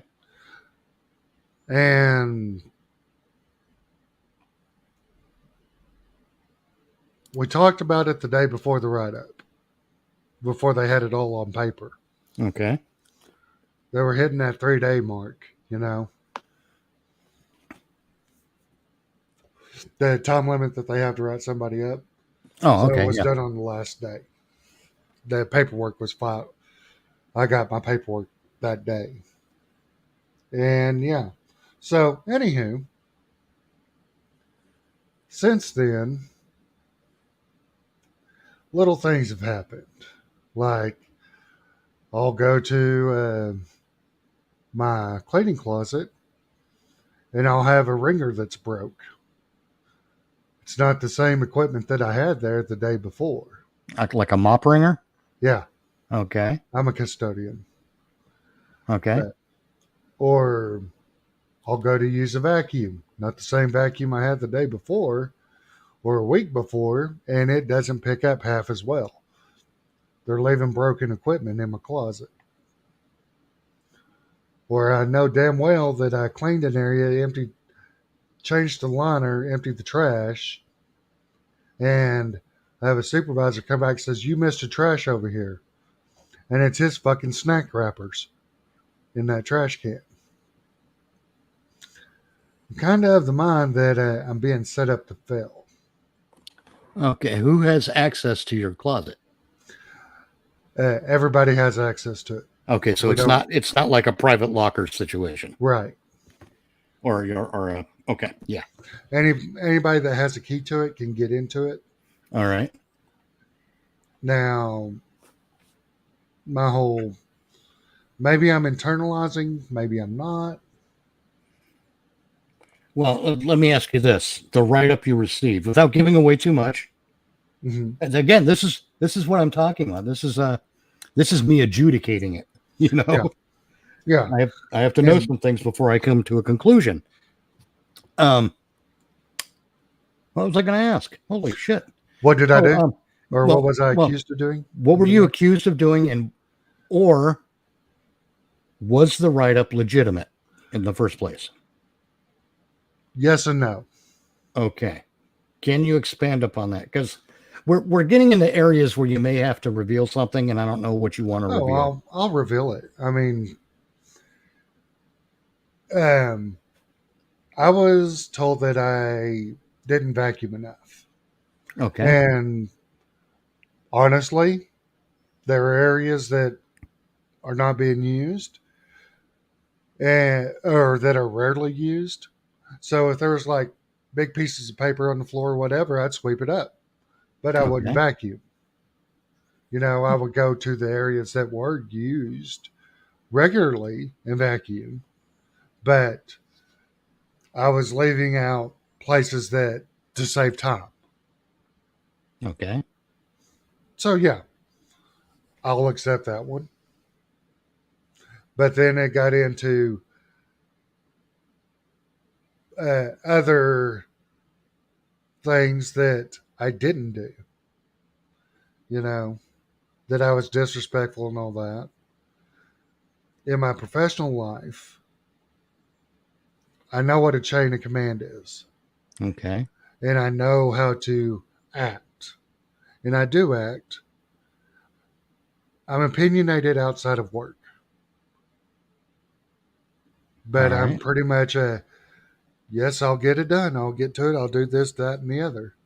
But when I'm given an hour and a half at the end until the end of shift, and they hand me a paper, by the way, this is what the boss wants you to do. I go, you're handing me this big old list now, All right. and I wasn't able to finish certain things. So it's okay. It sounds like it could be a setup to fail. Yeah. If that is the case, are you able to in any way record what's going on? No. Okay. Are you able to in any way make notes about it? Um, I really don't have time to because of after that first write up, they gave me a list of what they wanted done on a daily basis, and I barely have time to eat now. Have take my lunch break, which is 30 minutes Okay. to get it done. But Um, but it's kind of funny because I got wrote up a second time oh, okay. after talking to the contract where it's a contracted company. I work for that company that's contracted to another place to clean. All right. So after having issues with the first write up, I finally got a hold of the person that's above my the manager. The day that I explained it to him, I explained it to him about 11 o'clock and said, okay, well, we'll get back in touch with you. 4 o'clock that afternoon, I had a second write up. and was suspended for 3 days. Okay. Now, when I come back from that suspension, they didn't hand me a write up, the paperwork from it. They didn't hand me the paperwork the day that I was suspended. And since then, I'm having to go back. If I see the evening supervisor go into an area that I just cleaned, uh-huh. I'll have to circle back behind him about after 10 minutes later to unfuck what he fucked. Okay. So it sounds like someone's got a grudge. Do you know who it is? No, I don't. Okay. And I just wanted to make sure that I'm doing the right thing here because I've been mulling over the idea of getting the labor board and the EOC involved. You need a body cam. I know that, but that's the thing. It goes against the. They can. There's cameras in the outside and all that, but you're not allowed to film anything because it's a.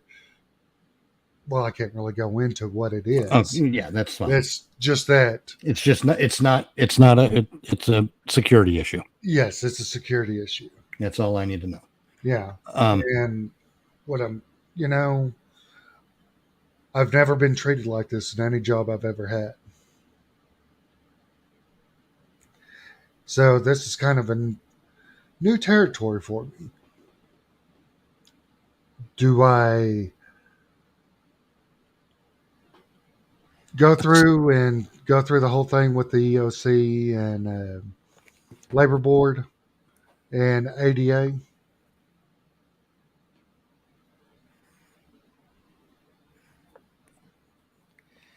See, it's the collection of evidence thing that's going to work against you Yeah. because you're being put into a position where you have to make a claim, Mm-hmm. and if that's the case, you're going to have it's going to be on you to provide the evidence. Well, I made an official complaint with the company, with Okay, the, that's one step. and nothing's been resolved. Oh, God, if you could get a, Yeah, I I'm know. assuming there's not a neutral third party who could act as a witness.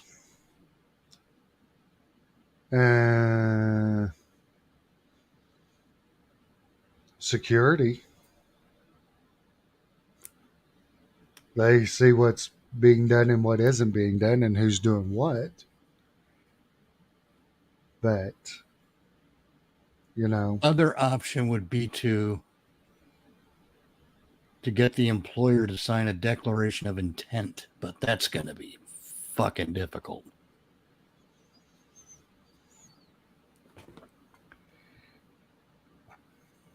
what do you mean? A declaration of intent.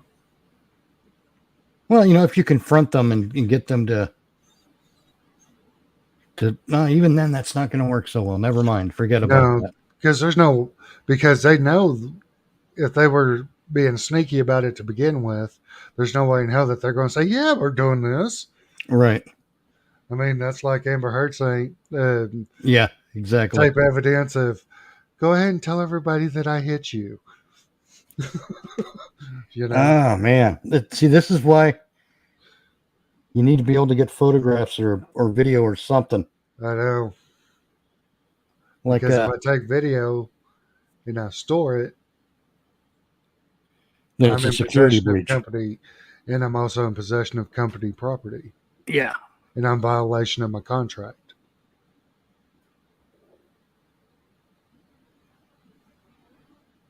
So, because I still need my job, you know, Right. until I can find another one, which and I did. I've been looking. It's like a puzzle. There's always a way out, but man, Yeah, and I don't really want to go that route. sometimes you have no choice. I mean, if they're actively screwing with you, Hmm.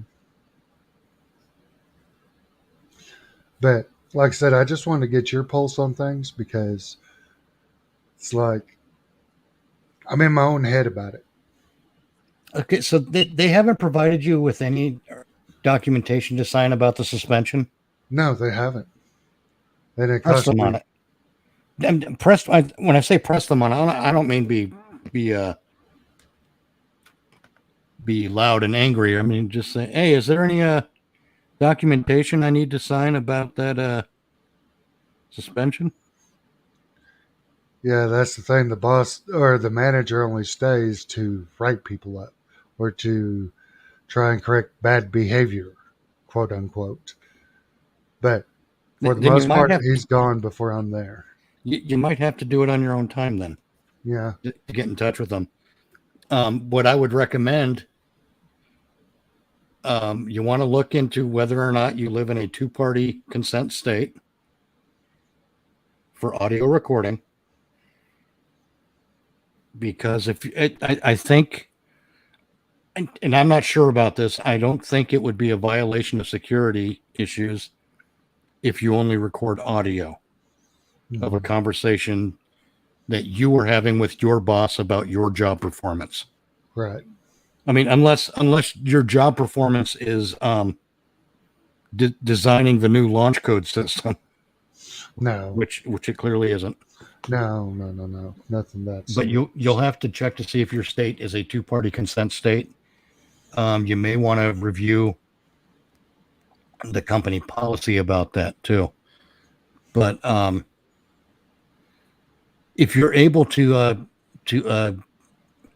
discuss those things on tape, as it were, at least you would have something for when they try to fire you, Right, or because rather, when they again, do fire you. Because if they're going to take it to the point where they tell you you're fired, there's no point in trying to keep the job. right, No point in trying to save it. right. And I took the first step by talking to the step above my manager because chain of command, if you're having a Right. problem with the manager, you take the next step. Yep. So, and also because I saw something on YouTube about about the way to get that ball rolling, Mm-hmm. and it was always make an official complaint with the powers that be, Well, yeah. I mean, but usually, and if behavior doesn't change, then take the next step with the and all that. But at the same time, right. But you would hope that there would be some sort of a record that a complaint was made, yeah, or take it to the guy you went to about your manager and say, hey, if you haven't seen any result, just ask him if he's had a chance to address it, right, and record that if you can be sneaky enough to record it. right, That's what cell phones are for. Record yeah, audio. true. But anywho, That's yeah, because then you at least have them on audio admitting that you had brought up a concern. hmm, and the whole point that since I didn't see any paperwork, because the day or the next day, because I returned to work on a Monday, that Mm-hmm. Tuesday morning, I talked with the district manager again and told him, hey, I didn't receive any paperwork on this write up. Now, I'm kind of confused here what the policy, what the term, how much time has passed between getting that write up and it being null and void, you Right. know, because there is a time limit to everything. Like they have so many days to do X, Y, and Z. If they don't, then it's supposed to be void. Right. And it's But can't if they tell you you're suspended, then don't provide you any paperwork about it. They can yeah, claim that you just didn't show up for work. exactly. That's what I was trying to avoid. That's why I talked to the district manager on the day after that shift because I know that game. Yeah. Or the ones where when you get sick and they say, take as much time as you need. You come back a week later and it's like, hey, yeah, you're fired because you didn't show up last week, Right. even when you called in every damn day. Humans. Yeah, I worked for the state. I know how they get rid of people, Well, use that information to your advantage then. and that's what I'm trying to do. It's just I know you're in a sticky situation yeah,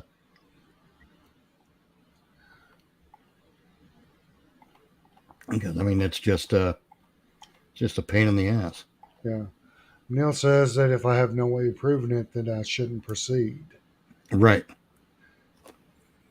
If you have no evidence, then and here's the thing, in courts, if you keep a handwritten record and it's consistent, that's considered evidence. Okay. But it's got to be, like I said, it's got to be consistent. Right.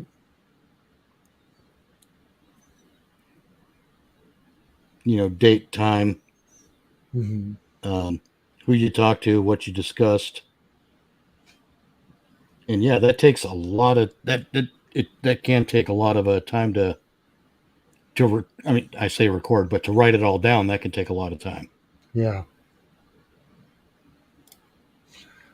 If I did it at the end of, if I just made a note about the date or about the time and then filled in the other information after shift, that could probably work. Yeah. I think I'll have to do that. But it's also a case where the more information you have in that record, the better it will serve you. It can't just be one incident where they fire you. Right. Because then it's not evidence of anything. Right. Okay. Well, let's go back to something else more fun. Oh, it's about 5:30. Oh shit! It is, isn't it? Yeah. Oh, it's 5:30 your time. It's 4:30 my time. Yeah. Oh, okay. About an hour before Jack. Well, yeah, but if I check out now, I can get something to eat before we go on. Exactly. So let's go ahead and end it here, and All right. that way you have time to do that. I can get some coffee, and Oh God, yes. coffee is fun. Coffee is Yes, life. it is. But anywho, I honestly thought our special guest might show up, but I guess not. Yeah, But it's that's the okay weekend. too. Yeah, People got things to do. exactly. But I enjoyed talking with you. I really did. Oh, no worries at all, man. I have a blast. Oh, I do too. Every time, even if it's something serious. Oh yeah. At some point, we're going to yeah. have to talk about Full Moon Entertainment. What's with Full Moon Entertainment? Puppet Master, B movies, Ah, all them kind of things. groovy. Because I've wanted to talk to you about that one. But this was I've only seen one Puppet Master movie, and I can't remember which one it is. Huh. Except that there was a hotel involved. That's probably the second one. And some kind of a antiques convention. I think it was like a soft reboot, though. Oh, really? Yeah. Huh. But anyway, we'll get into that another time. Yeah. Well, as always, it's good talking with you. Oh yeah, I'm glad to come on. And we kept Neil happy while he's working. Kept him busy. Thank you, Neil. Thanks everyone for joining. Yeah, thank you for those that are lurking and those that interacted. I appreciate every one of you. Have fun. And I'll let you say your catchphrase. Which one? Shake it naked. That one? That one. And y'all have fun. Goodbye. Rock on.